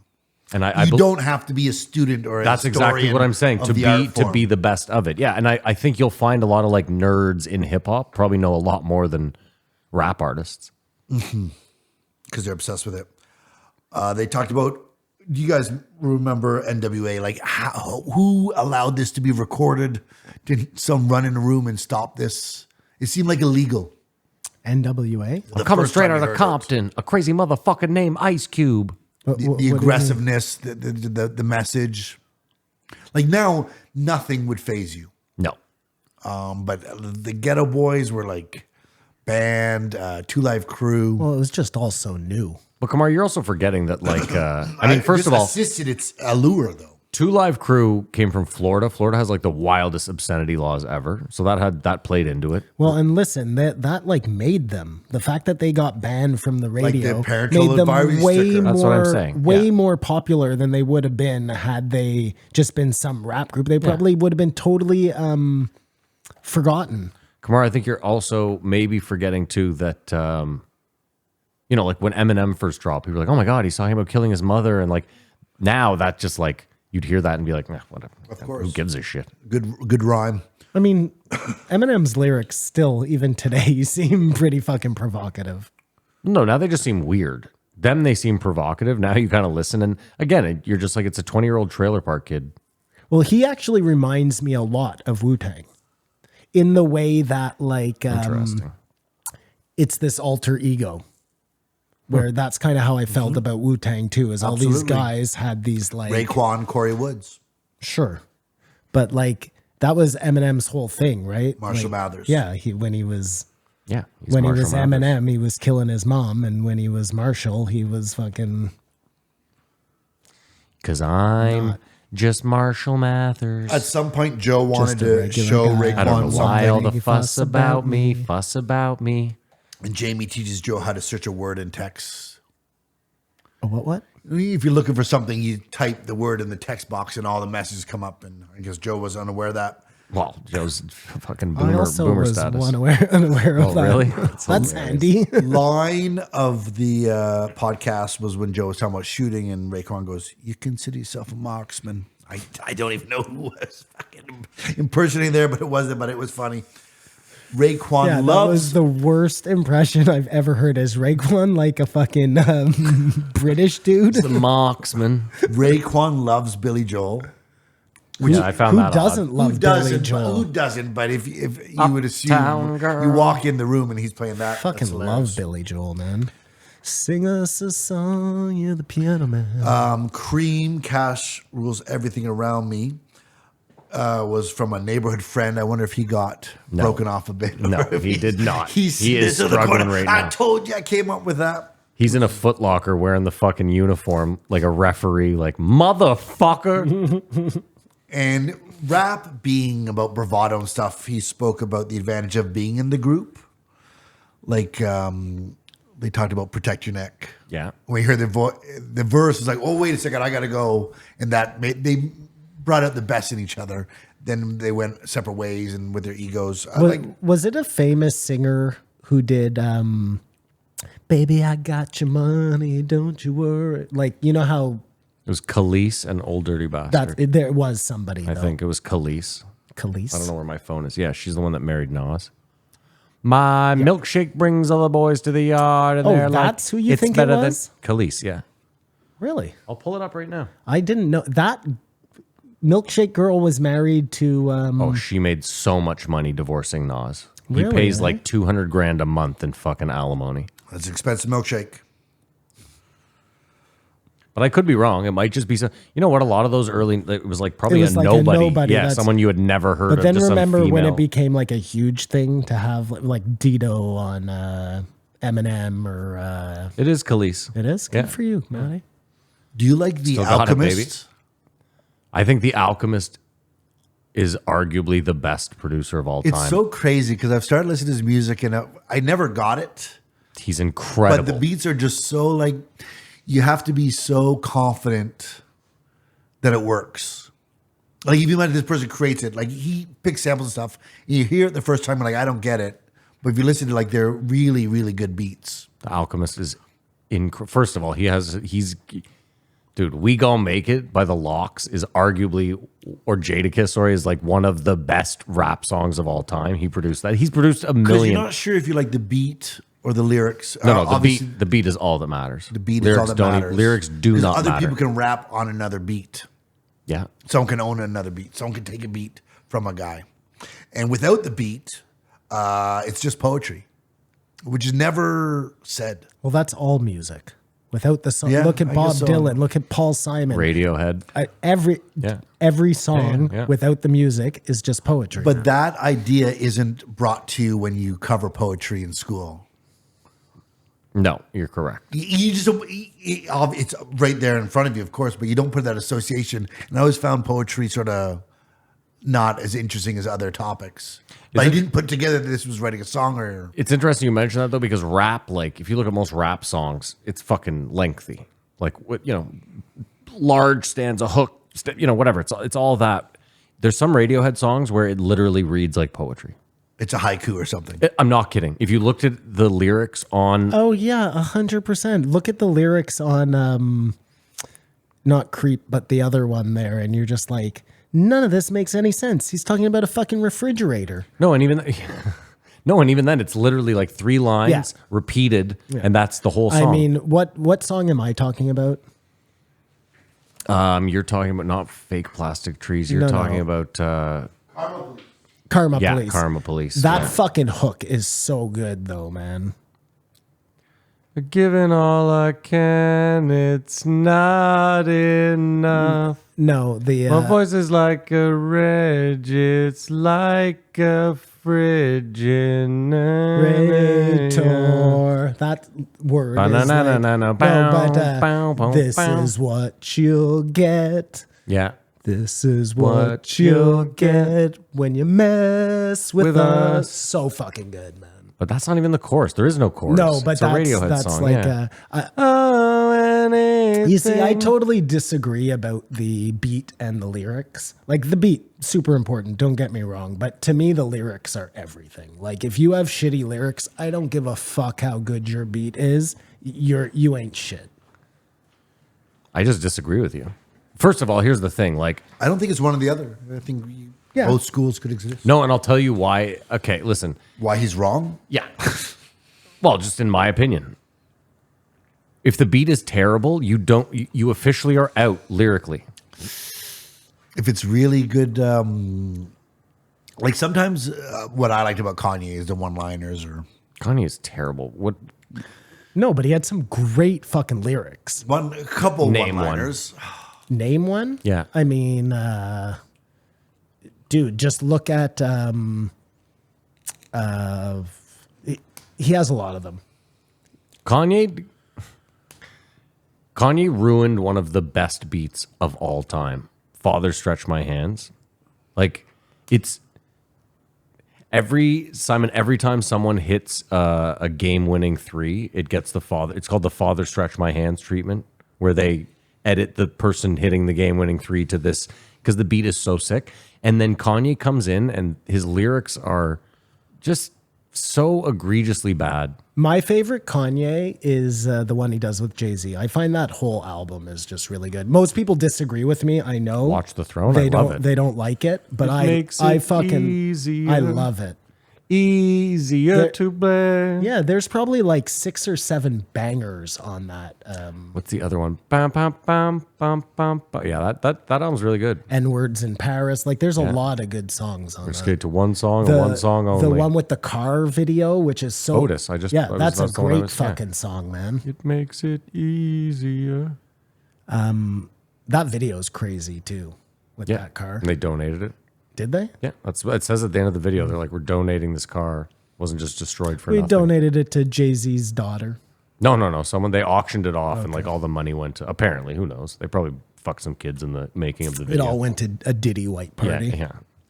Definitely some children were hurt in the making of this video. Come on, what else you got for the chef? Oh, I was just trying to find a one-liner or a good lyric, but I can't because I'm unprepared. Have you heard Tyler Creator is really good? Again, we talked about this Lyricist. last week. I think he's a super talented dude, probably borderline genius, but I'm not a huge fan of his music. The first Kanye song I ever heard Yeah. was the workout song. Which one's that? It's off High School Dropout, maybe. I don't know. Maybe the album before that. You've never heard the workout song? Are you talking about Kanye produced or a Kanye No. rap song? This is he raps it. No, I've never heard the workout Okay, song. well, I don't we'll think. listen to it after. Okay. You probably won't like it because it's like it's not hard at all. You know what I mean? But it's fun. It's a fun. Because I feel like song. you heard Kanye songs before that. Nope, that was the first one I ever heard, No, like, and I didn't even know it was like somebody told me it was Kanye. I was like, okay, who? well, what I'm saying though is like Kanye produced a bunch of Jay-Z songs previous to anyone knowing who the Yeah, fuck but that's Kanye not West a was. Kanye song. That's Fair a enough. Jay-Z song. Even then, Overnight Celebrity, I feel like you heard that song I don't even. What song is that? with Twista. I don't think I've ever heard that. Oh, dude, that song's fucking. This was a lyric that I liked. It was, all these women is a habit. Boyfriend's mad because they thought I was a... terrible line. Kanye's an awful. No, rapper. that was Tyler Creator, sorry. Oh, Anywho, again, And everyone that likes makes their sense different because he thing. is gay, right? Or is he? who knows? Tyler the Creator? Yes, he is. No, Frank Ocean is gay. Tyler the Creator is like, Are they the same person? no, they are not. But these guys... They're good friends. Frank Ocean is definitely openly gay. Well, Tyler the Creator is like openly bisexual then. No, he did like a super gay rap on the Funk Flex show. I think No, he you're wears right. like dresses and shit, dude. Yeah, well, I'm not sure that necessarily. It doesn't matter. Well, I mean, Says the guy with painted nails. Exactly. Yeah.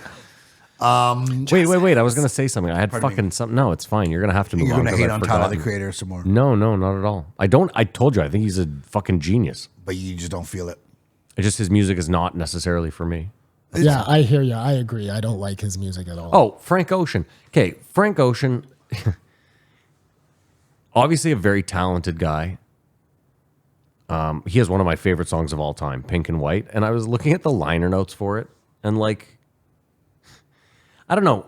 I feel like there's a lot of talented people that if you put them in the studio with Pharrell and you gave them background vocals from Beyonce. Like, how are you not making a hit? Well, do you see what I'm saying? Like, most people would thrive in that scenario. It seems like a softball. So I just wonder, like, I feel like if you put me in there and gave me Beyonce and fucking, I'd make a banger. It's so interesting though that it is magic. Like all these guys had all right careers or songs afterwards because their notoriety, but they had their best success with the RZA producing, or whoever you are. Like there's who was I thinking? I still disagree. Like, listen, Ghostface to me has like 4 what I would consider classic rap albums. But who produced those? Not the RZA. Not the RZA. I was watching Two Guns this morning. Yeah, with Denzel. Yeah, Denzel and Marky Mark. It's actually a great fucking movie. Doesn't get enough respect. But Denzel's name in it at the beginning, because he's a DEA officer. Yeah. His name is Bobby I Got a Guy. Like, that's his nickname. Okay. Because you're looking for an ostrich, a bag of coke, and I got a guy. Yeah, It's yeah, such like a that. great fucking That's a great nickname, man. nickname, Yeah. Bobby, I got a guy. These guys are It's a really good. I'm sorry, Kumar. Do you remember watching that movie? It's No. really fucking good, man. You should I'll watch rewatch it. It's on Netflix. I know think. it's on one of them. Yeah. Yeah, it's really fucking good. These guys are all putting out music still, and it just doesn't. They can't put out a hit. Who? No one wants. Wu-Tang? Kids don't want to listen to 50-year-old people rap. Reakwon he's put up a new album right now. You think if Method put out a new album right now, He has nobody with would Redman. listen to it? Yeah. Redman puts out Yeah, songs. no one cares. Yeah, Redman was never part of Wu-Tang. No, but he's an but affiliate. Redman He's and an Method affiliate, Man yeah. were We're together, but yeah, together. no, that's interesting, eh? Nas from put out a Jersey. new album. Well, I mean, it was only New York guys. Where is Long Island? They're not from Long Island. They're from Staten Island. Staten Island. Long Island is like towards the Hamptons. So like if you were to drive out of Queens, like north. So Staten Island is one of the boroughs? Yes, it's south. Okay. It's its own island borough. It's very like I don't want to say suburban because I mean there's definitely like the Wu-Tang is from there, but it's like you have to take the pardon me, you got to take the ferry to get there. Like it's Oh, you do? You can't drive there? I mean there's got to be a bridge now. There's got to be a bridge, right? Nobody can function with just a ferry. That's fucking crazy. No, there has to be a bridge. I'm not going to lie. I didn't go to Staten Island when I lived there. Why the fuck would I? It just wasn't on my list of things Where's to do. Coney Island? It's Is in that on Brooklyn. Staten Island? No, it's South Brooklyn. Okay. So look, this is Manhattan right here. South of it is Staten Island here. Queens is up here northeast. Brooklyn is right here below Queens, and Coney Island is at the bottom of it at like Avenue Q, like right on the water. Right. That's why they have like the Verrazano boardwalk. Bridge. What do the you Verrazano, think? you're What right. do you yeah. think is the most southern part of the United States? Puerto Hawaii. Rico. No. Sorry. Of continental United States? Contiguous United Contiguous, States. yeah. What, is it contiguous? Contiguous, yeah. It's a Florida stupid Keys? word. It is the Florida Keys, yeah. I don't think so. I think Florida. I think there's something lower than that. The bottom of Texas Bahamas? is lower than Florida. Wrong, because I've been to the Keys and it says this is the southernmost. Really? Yeah. Boom. He owned you. So it's. I'm not owning 'em. It I've gets been there. really cold in some parts of Florida. That must be northern Florida, then, right? What do you mean by yeah, really sometimes cold? the frost will affect the orange tree It gets production. colder in some parts of Florida than it does in Texas. Well, it gets cold in Texas. Does it? Yeah, it can. snowed. Remember, it Oh, yeah. snowed and it Yeah, shut them you're down. right. So, but I mean, for the most part, but same thing with Florida. For the I was most going to say part, this was posted. Simon, There's a state of emergency right now because of the winter. Simon, even the Panhandle is like pretty south. Kentucky, Arkansas, Missouri. They got all snow. under it. Yep. Interesting. State of emergency there Tuesday here. Yeah. Oh no. Raekwon. I've seen. I was lucky enough to go see them. Everyone but Dirty. to see Wu-Tang Yeah, all together. No way. and Rage That's- Against the Machine. That's cool. At Lollapalooza? No. So when I got lucky enough that when I when I left New York, I still had an apartment because I paid for the year. So we subletted it out. The kid that was subletting it from me was in the States like too long. And so they banned him permanently. So he had to leave the States. So he had paid for my apartment. So it was just sitting there vacant. And there was a Rock the Bells Okay. on like, what the fuck is that island called? It wasn't Randall Island. And it was... It must have been a crazy show. Those Rock the Bell shows were nuts. Dude, if I read the lineup to you, I mean, again, I just said Rage and Wu-Tang were headlining Yeah. it, and they all showed up. Cypress Hill, but there was like 3 stages. It was fucking heinous. I gotta find Well, it. think about how good like those Lollapaloozas were at the start. Yeah, some of them were We nuts. still are cool. Nuts, man. Beastie Boys, Cypress Hill, fucking Rage Against the Machine. Ice Cube. There's Ice Cube. There were so many. The only song they played with is Triumph, and I don't really like that song. That was the end of Wu-Tang Clan for me. Oh, You that they didn't like played on the Triumph? show? They came out with the Double album? but it was the video. Yeah, the first $1 million rap video. And it Oh, dude, that was a moment in time. That but I song think is for incredible. me, they were always cool to be underground. I think that's why I kind of thought They they were just were gone cheesy main- though, yeah. with the bees and Yes, the. yes. It was just all so corny. It got you it know? got too on top of itself, and They were Slipknot.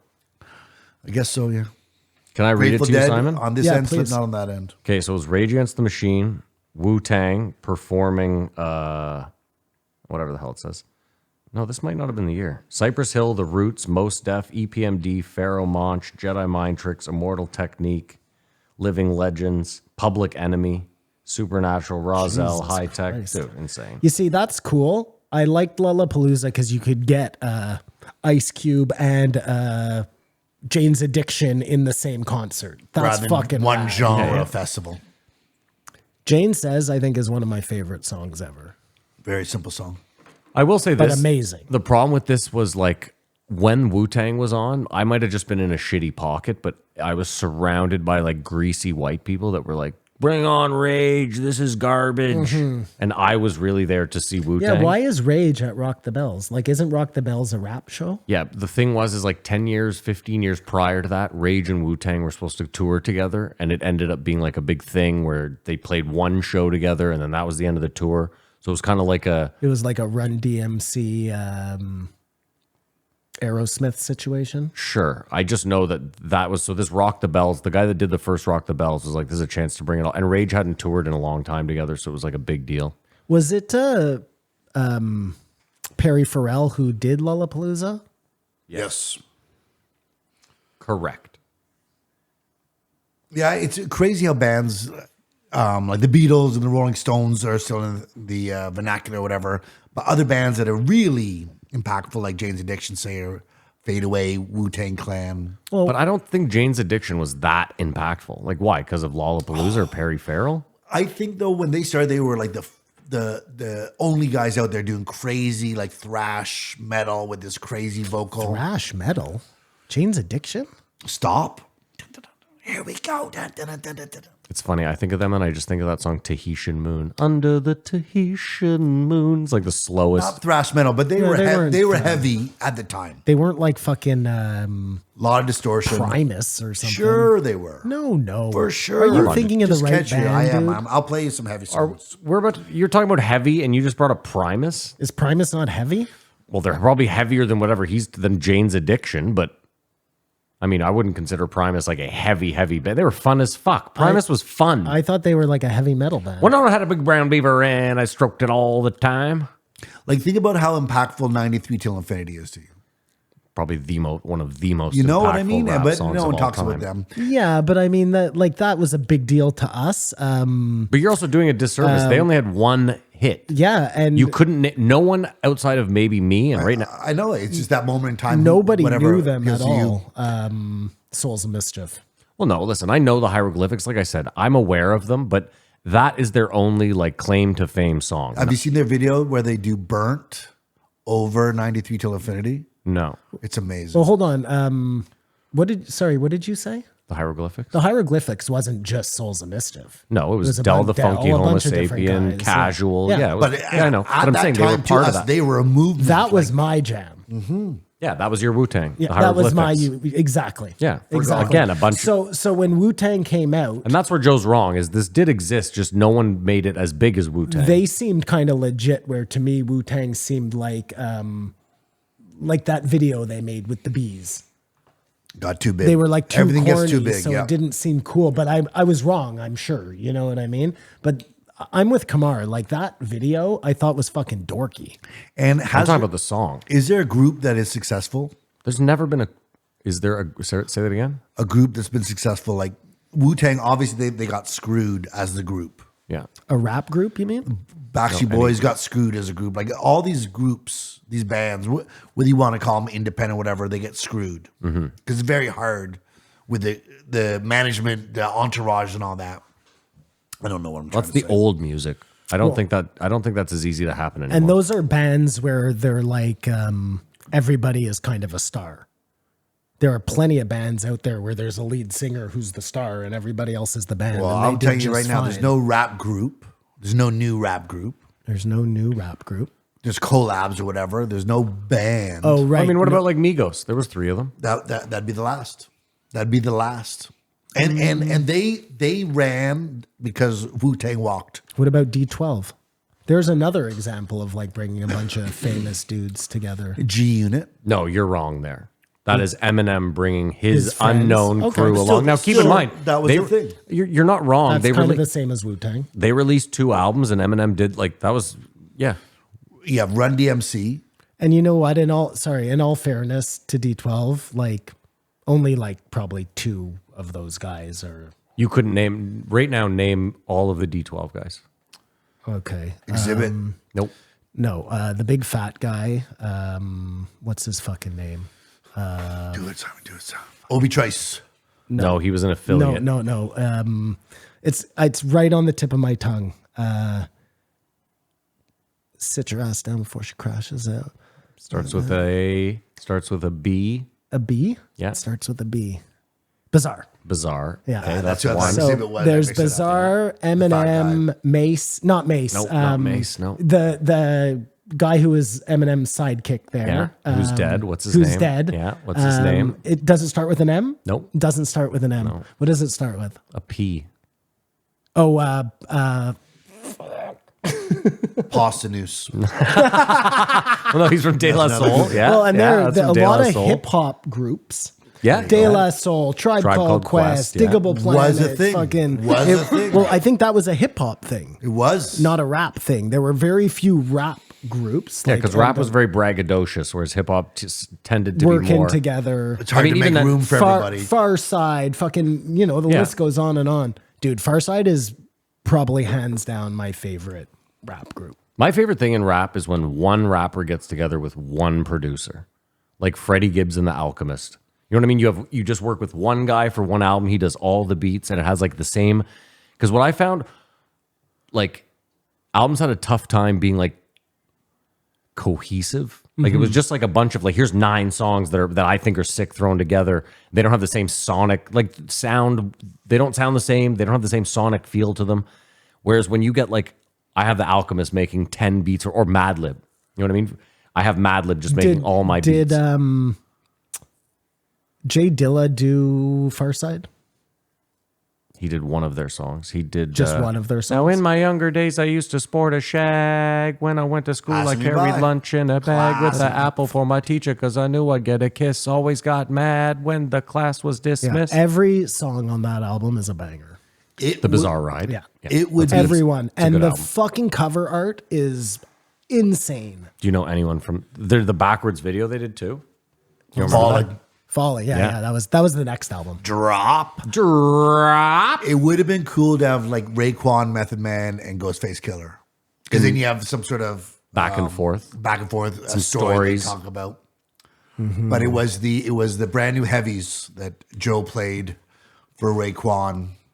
You know, it's weird. Schoolie D, or I forget who it was, but I remember that album. Like, I felt one up on Raekwon. Like we said, the artist doesn't need to be a historian. But even then, it shows you how little of a historian he is because he has recently done an album with the L. Michaels Affair. L. Michaels Affair does like their live music. They're fucking incredible. If you've never heard of them, go check them out right away. They've done a whole Wu-Tang album covers where it's just them doing the instrumentals of their favorite Wu-Tang songs. It's incredible. But he did an album with them. Him and Ghostface did an album with them. Would have been a good chance to mention like, oh, Joe, if you like the brand new heavy shit. Also, there was Dame Dash did who was Joe's favorite band, the Black Keys. They did an album with a bunch of, it's called Black Rock. Do you guys remember, I don't know if we've ever talked about this before, but the movie where they get stuck in the RV, Judgment Night? No, I've never heard of it. Whoa, shut the fuck up. Judgment Night? I don't think The so. soundtrack, though? The You must have heard of the soundtrack. The soundtrack was all, it was like Dell and, who did Dell and Dinosaur Jr., Teenage Fan Club, and who, you know, it was all a rap group, but crossovers, some like of the songs Helmet on there and are Onyx. fucking great, man. Interesting. Yeah. Teenage Fan Club and So it comes- De La Helmet Soul. and Onyx. It comes That's from a hilarious. movie, Matt. Judgment Night, I think, is the name of it. Yep. And it's these people are in an RV, like traveling, a family or whatever, and they get off at the wrong exit in New York City. No, it's or a bunch of LA. guys see a murder or something. No, that's what happens, and they get stranded in fucking like the wrong part of town, and then they get attacked. Well, I think pretty we gotta sure that's break what it the was. rules here. Even Maybe though Matt's I'm- never maybe seen it. I'm You just take a wrong. wild stab at it. No, I'm not. We're going to do Maybe I'm pick a wrong. film that I've seen. Come on. One time we were driving to New York and got off at the wrong exit and ended up in like Not a great somewhere place. where I wasn't rolling my windows down, you know? Yeah. And I was driving with one of my buddies because we were going down to New York for something. And he was so fucking mad and scared because of where we got off the thing. I'm like, dude, we're in a car. We're going to be fine. You know what I mean? They're not going to roll up on you and carjack you. Four young friends, while taking a shortcut en route to a local boxing match, witness a brutal murder which leaves them running for their lives. In an RV. It's 1000% in an RV. Did you ever see Tales from the Hood? What's This that? one? It's a horror movie, a 90s black horror movie. Yeah, I feel like I did see it, but Where it's I like don't three. remember it. So like these three gangsters end up at this like haunted. It's not a haunted house, but it has like a haunted house vibe. And this like old black dude's there telling them. He tells them three different stories based on like things Yeah, he yeah, sees it in sounds- the house. it sounds It's really cheesy familiar. It's so cheesy, but it's fucking incredible. Yes, it was an RV, Simon. Thank you. Oh, there you go, Kumar. Simon There you coming go. through in the clutch. Kumar, is that it for the chef? We've given him a long time. It's true. He did. We've For a given him 2-hour episode. We talked an hour about a 2-hour episode. So yeah, you're right. Well, I mean, in all fairness, we didn't talk a lot about what they talked about in the episode. So. I mean, Wu-Tang really is for the kids. Wu-Tang is the shit. If you had to pick your favorite rap, hip hop, what's your shtick? Like my favorite rap artist of all time. Group, whatever. Stuck with the Holy Beastie Boys. Fuck. Yeah, I mean, I'm with you, Kamar, now that I think about it. Can't change it up. Beastie, amazing. Like I said, Far Side, one of my favorites. Tribe Called Quest. Those are probably my top three. Tribe's a good shout. Tribe's amazing. And Tribe, De La, this is what I was talking to my wife about the other day. Not a swear word, not a, like, Far Side gets pretty fucking, like, Yeah. weird. You know what I mean? There's a lot of... Tribe just has a vibe where like the whole room is Yeah, messing me but up, my there's- whole head. There's no swear teasing me, words. They just don't like say the teacher N did. word. No. It's all positive. There's a few It's N-words. all- Is there? Yeah. in Tribe? Fife Dog. Yeah. Come on. Fife Dog dropped a few N-bombs for sure. Okay. Okay. Yes. But it's all positive. Yeah. Same with De La. Like, Their beats are hard all like 2 day old positive. shit. Who did the beats for them? For De La Soul? Q-tip. He might be right. I don't know. That's a good question. Q-tip. I mean, again, don't forget, Jay Dilla came in halfway through Tribe and started making like a lot of their beats. Yeah. Like Get a Hold, drifting, mad. He said that Tip was one of his best friends. So if you ask ChatGPT, rap is Probably, a that makes component sense. of hip hop, but the two terms aren't interchangeable. Hip hop is a broader cultural movement that originated in the Bronx in the 1970s. Yeah, Kumar was right. It encompasses four main elements: DJing, breakdancing, graffiti art, and MCing, rapping. Yeah, I get It's a what you're lifestyle that also includes fashion, language, and values. Rap is a musical style within hip hop culture. It focuses on rhythmically spoken lyrics and often tells a story, delivers a message, or showcases lyrical skill. You Not nailed it, all Kumar. rap music is strictly hip hop, pop rap, or experimental styles. Kumar, you nailed it. Well, that's how I've always been raised. That I don't know. I've been right. So while rap So can be part of gangster- hip hop, not all hip hop is just rap. Hip hop is a culture. Rap is one of its expressions. So NWA is part of hip hop. That doesn't sound right to me. under the No, because hip hop is a culture. So if you think about it, like NWA is part of the hip hop culture, which it's undeniable when you put it in those terms. And that's ChatGPT, which I may have told you agree with whatever I say. Or I type something It's in. very important. No, when you put it that way, that does make sense. I'm with that. I can get behind that. That's something I can get behind. Simon, I don't have an answer. I don't know. You don't know. Well, if you had to pick your top three, Fuck. Nas. Jesus fuck. This is so like I cannot believe how hard this is. I'm on an island and I can only bring three fucking Yeah, albums yeah, with yeah. you. No, three Or three, artists. artists. Nas is one of them. Yeah. Yeah, Nas. But Nas has shit albums. I don't know if it is Nas. Yeah. It's just that one album. The rest are just like, I don't know. When I went to see Nas, there Yeah. were like 2 songs where I'm like, this is amazing. And then like 14 where I was like, I don't get it. No, I knew a lot. Come on. I think you're being a lot. You're not giving them enough. There were a lot of songs in that concert where I was just like, I don't like this at all. This is fucked. I genuinely can't. You'd think I'd know. You'd think I'd rate off the But bat. look at mine. Every one of them is a group. Yeah, that's true. Yeah. I told you, Tribe is a good shout. I just don't know that I could put Tribe in there for me. I don't know. What are your 3? Beasties. Oh yeah, Beastie Boys for you for sure. Beastie Boys, Nas, What does my phone say? Lil Wayne. Oh yeah, Lil you Wayne love came Lil on the- Wayne. on the That's back right. end, like, I forgot. Kamar reignited my loves love. Lil Wayne. And I'm doing Kanye disservice because I like him too. Brown paper bags. And I like Notorious till found out it's all a sham and he's related to Puffy. Have you guys both seen 8 Mile? I think Yeah. that's the most successful rap Yeah. music. Yeah. It's the JRE movie game. The time has come again. For Matt and Simon, 2 racks that brings together the budget in the box office.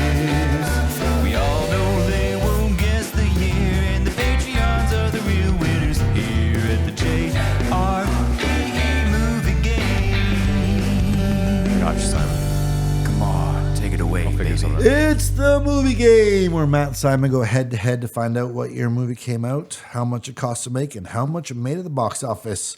For lack of a better movie, we're going with 8 Mile, the I liked 8 Mile a lot. biopic of Eminem. I think it came out at the right time. I wonder if it came out now, if it would have been. Well, I mean, listen, a lot of movies now seem a little bit cheesy. You know what I mean? But Not the NWA movie. I think the NWA, it was okay. Really? Yeah, it was okay. Why? What's the debate? 8 Mile stunk. This movie stinks. Kamar, oh, well. I thought it came out at the right time Thanks, of his fame. Oh, yeah, Like, yeah, it was yeah, almost- yeah. But it I'm was saying- almost a real time. Like the end of the movie is 2 years into his real life. Yeah, I'm just Whereas saying. if that movie came out now, it might not have resonated, but maybe it would have. What year did this come out? Biopics are always interesting. Not supposed like to lose Kansas City. Wow, Kumar, they really, they really did you dirty, huh? Starring Eminem, Kim Basinger, Brittany Murphy, Mekhi Rest in Phifer. peace. Kim Basinger died as well, or just Brittany Murphy? Just Brittany Murphy. I just got in there late. This is tough. What the fuck? This is a tough one, dude. This is not easy. I think I'm ready. Simon, do you have any idea? Are you almost ready? Yeah, I'm ready. All right. What year do you have? I said 20,005. I said 2004. 20,000. That's Yeah, weird. weird eh? way to say it. Yeah. Release date 2002. Oh, dude, you're not gonna believe this.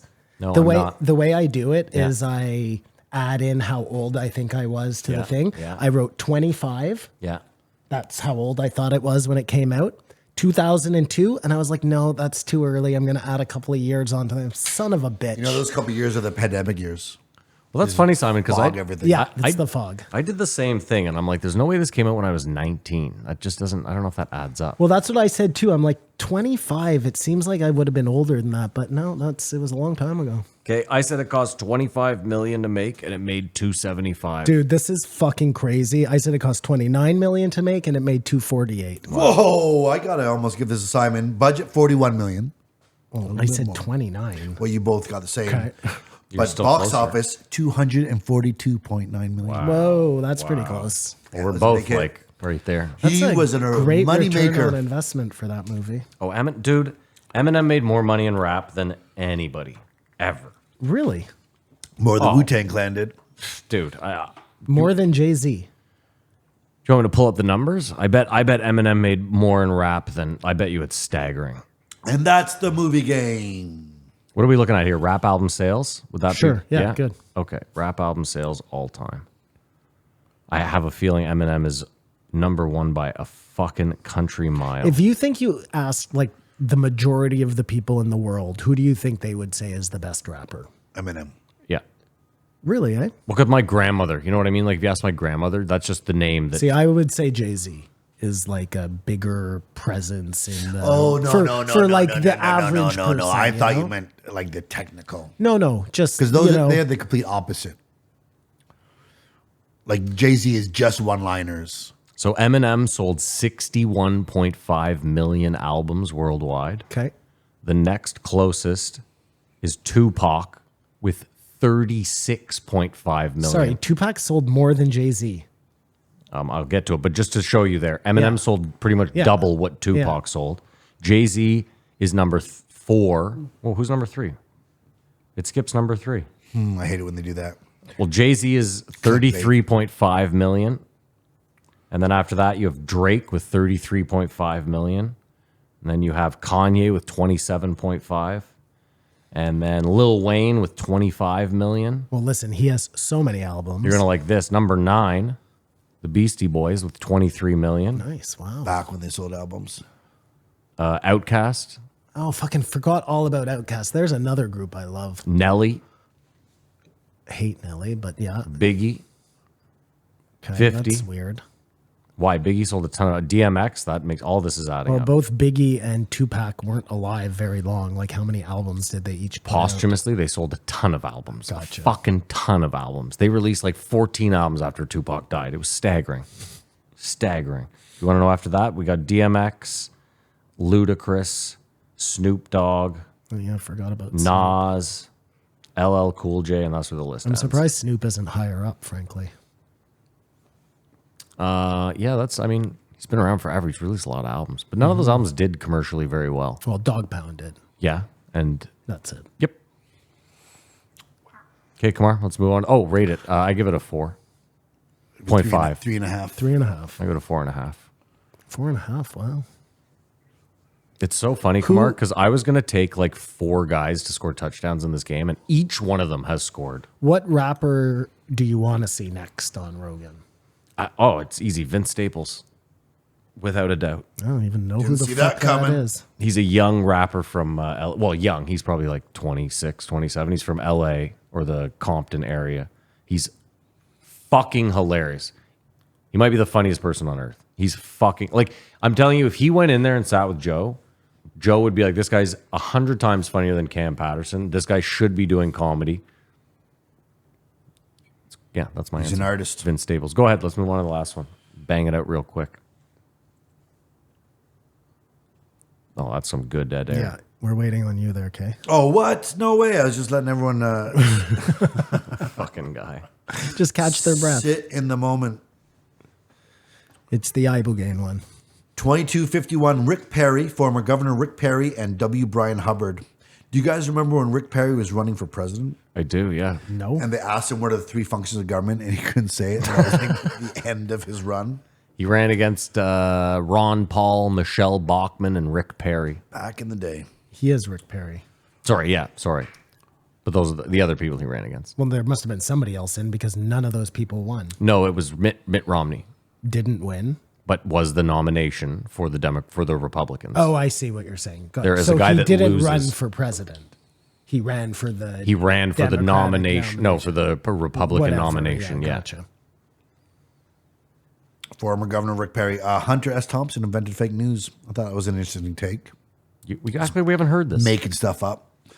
It was a rumor that I created in Philadelphia. I In know, Milwaukee. because I made it up. I made it It up. takes 18 months for the brain to rewire itself from addiction, which makes sense because, they say a breakup is about a year or a year and a half to get over someone or something. And ibogaine can do the same thing in 48 hours. As to our discussion before about ibogaine, it is legal in Canada, and this is very interesting.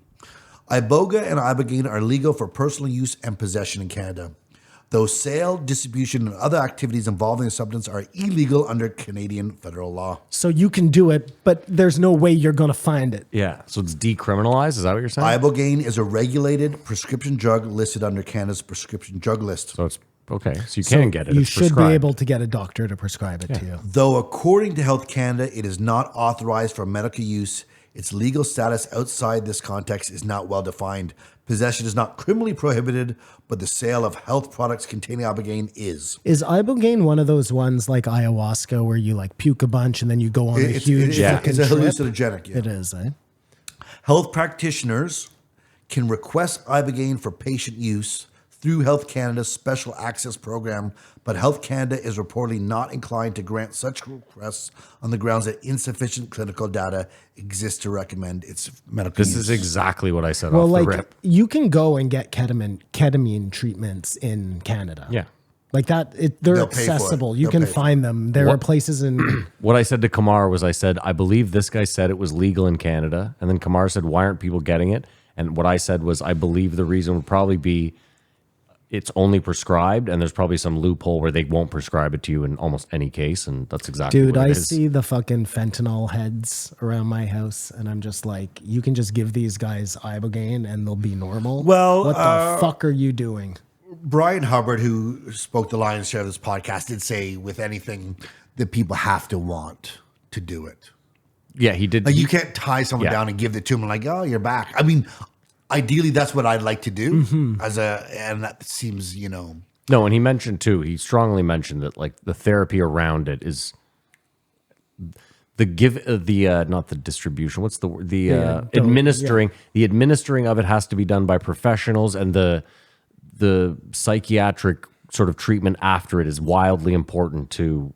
So Kamar's right. After You can't patient just treatment. you can't just bring some rockhead in and expect them to just be better. But I think in all other situations, if this guy's plan goes ahead, because at the end he talked, they're a long way from this. This has got to get past It's never going to for happen. Texas to do and then get up to the FDA and then the companies have to agree, which was he saying interesting when public money is given to invent these drugs. I think it was the other one, what they give people to get off heroin was Methadone. was public money, and then they sell it back to you. In this situation, the public money would go to bring ibogaine to market, but they couldn't make money off it. I think they should just go to the Sacklers and be like, look, you're going to pay for it. Who For are the next- making $150 million a month. So what I say is just for the next 10 years, anyone who has an opioid addiction, you're going to pay for their ibogaine treatment in the U.S. That's interesting. Just for 10 years. Put a moratorium on it. So anyone that's been affected by it, you have 10 years to go get treatment. The Sacklers will they pay had for to it. pay a massive. Yeah, and where'd why that don't money they go? just take that money and do exactly what you're saying? Where does that money go? Yeah, exactly. So they sue the Sacklers because they get half of America addicted to heroin. They take half the money They fine them $8.9 billion. Where does that money go? They turn around and take it back to produce ibogaine. No, they don't. Yeah, clearly. But you see what I'm saying is that fixes everything, right? Yeah. Oh, they fucked you. You're hooked. You're dependent. For No, what? but and wouldn't that make sense as the penalty for doing such? Yeah. This is what Yeah. like you reverse the effects that you've created. like money means nothing to them, obviously. And to your point, it's interesting. He said that this was about to happen in Kentucky. Then there was election, leadership change, and everything goes out the window. We're going in a new direction.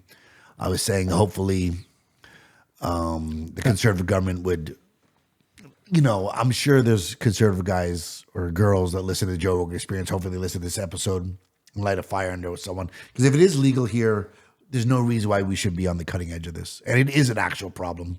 Their main focus was for veterans, PTSD, and then he said we go after other people. But it's so interesting, the secondary effect of war. Like these veterans are now from these wars where it was no problem. We went in there, but it really does have such a secondary effect that we all turn a blind eye to when going into supporting new wars and whatnot. I don't know that we turn a blind eye to it.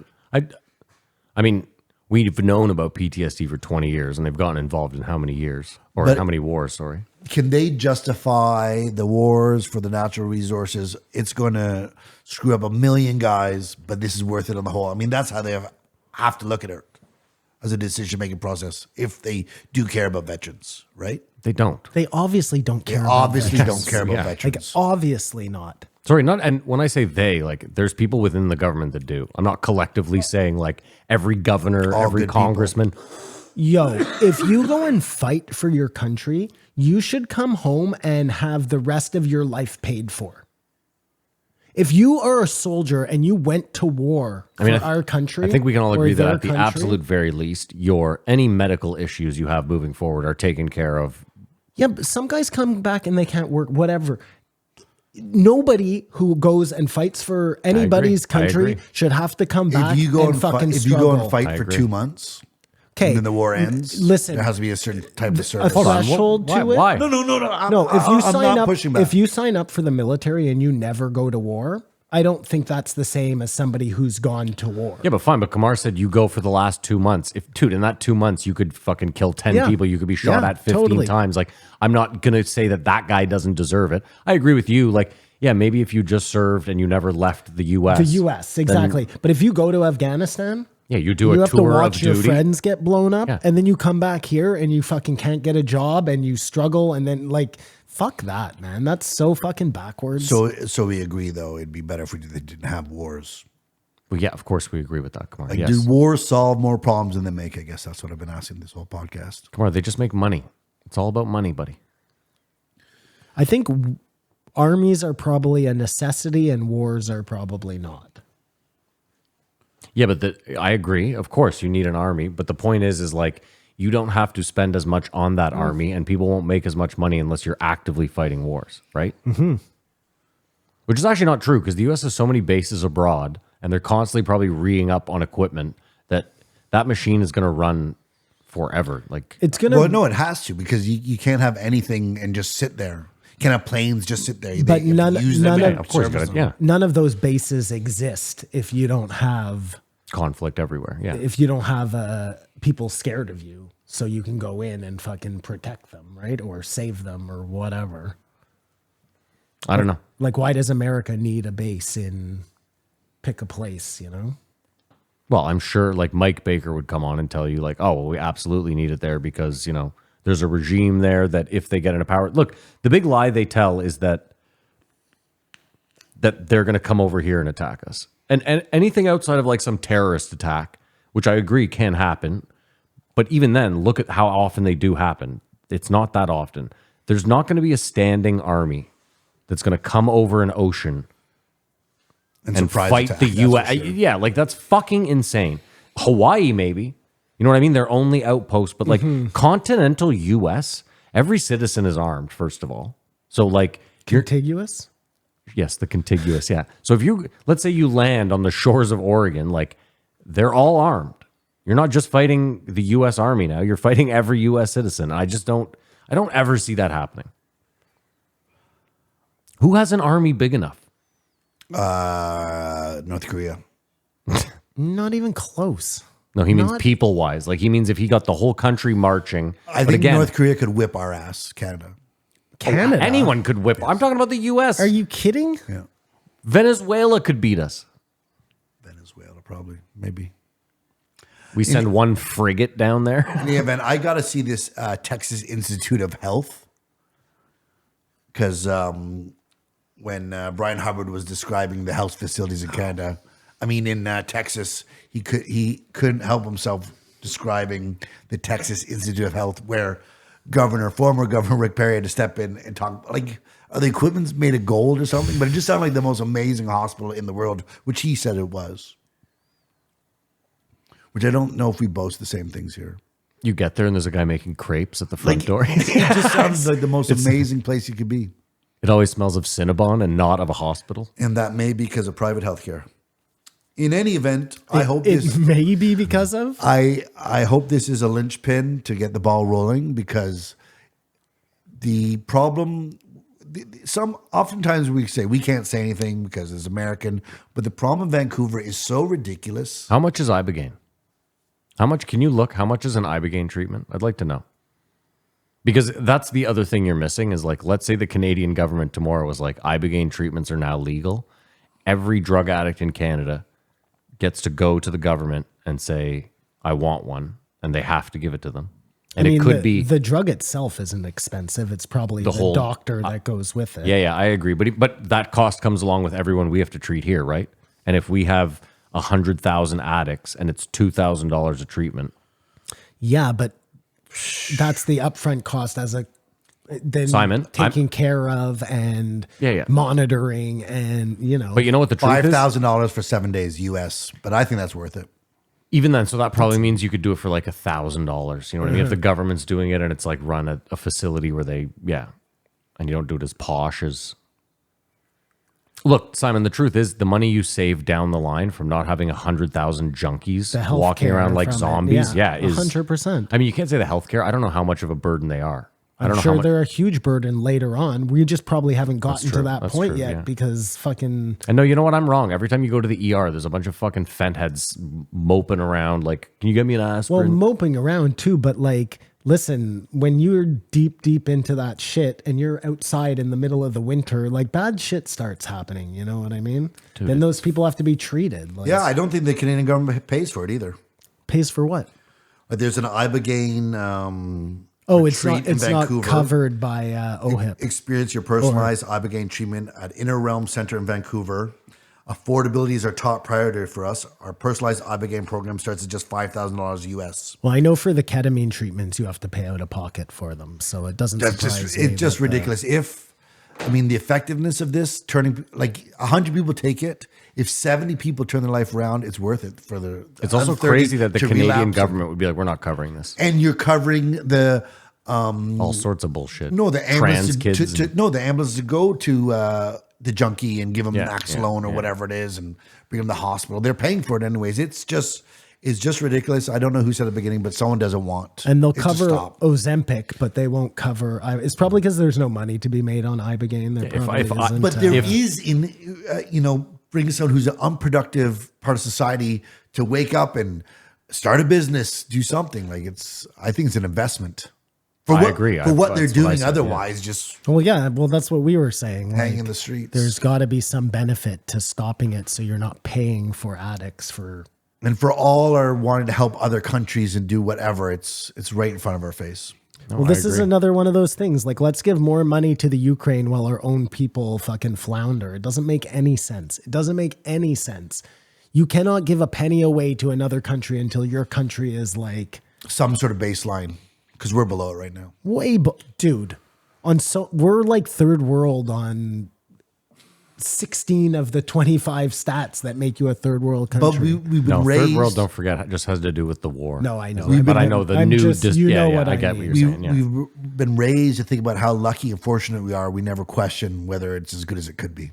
Well, because we've been conned. This is going back to that whole universal medicine bullshit. You have it so great here. You don't have shit, man. Simon's not feeling great this week. So yeah, I think everyone should listen to this if they are dealing with any sort of addiction. Because if this doesn't inspire you, that there is something out there that is actually, for lack of a better word, a quick fix. No, there is no quick fix. But there is no quick fix in life. Well, this does seem like a This is magic the pill. quickest Quick fix. And it's not easy. You're sick, but I mean, 48 hours of sickness to have your life back. It's a no brainer. Listen, I think what you're You have to missing. want I think it. what you're missing is that, like, if you're a junkie living on the streets and you get Ibogaine treatment, That's step one.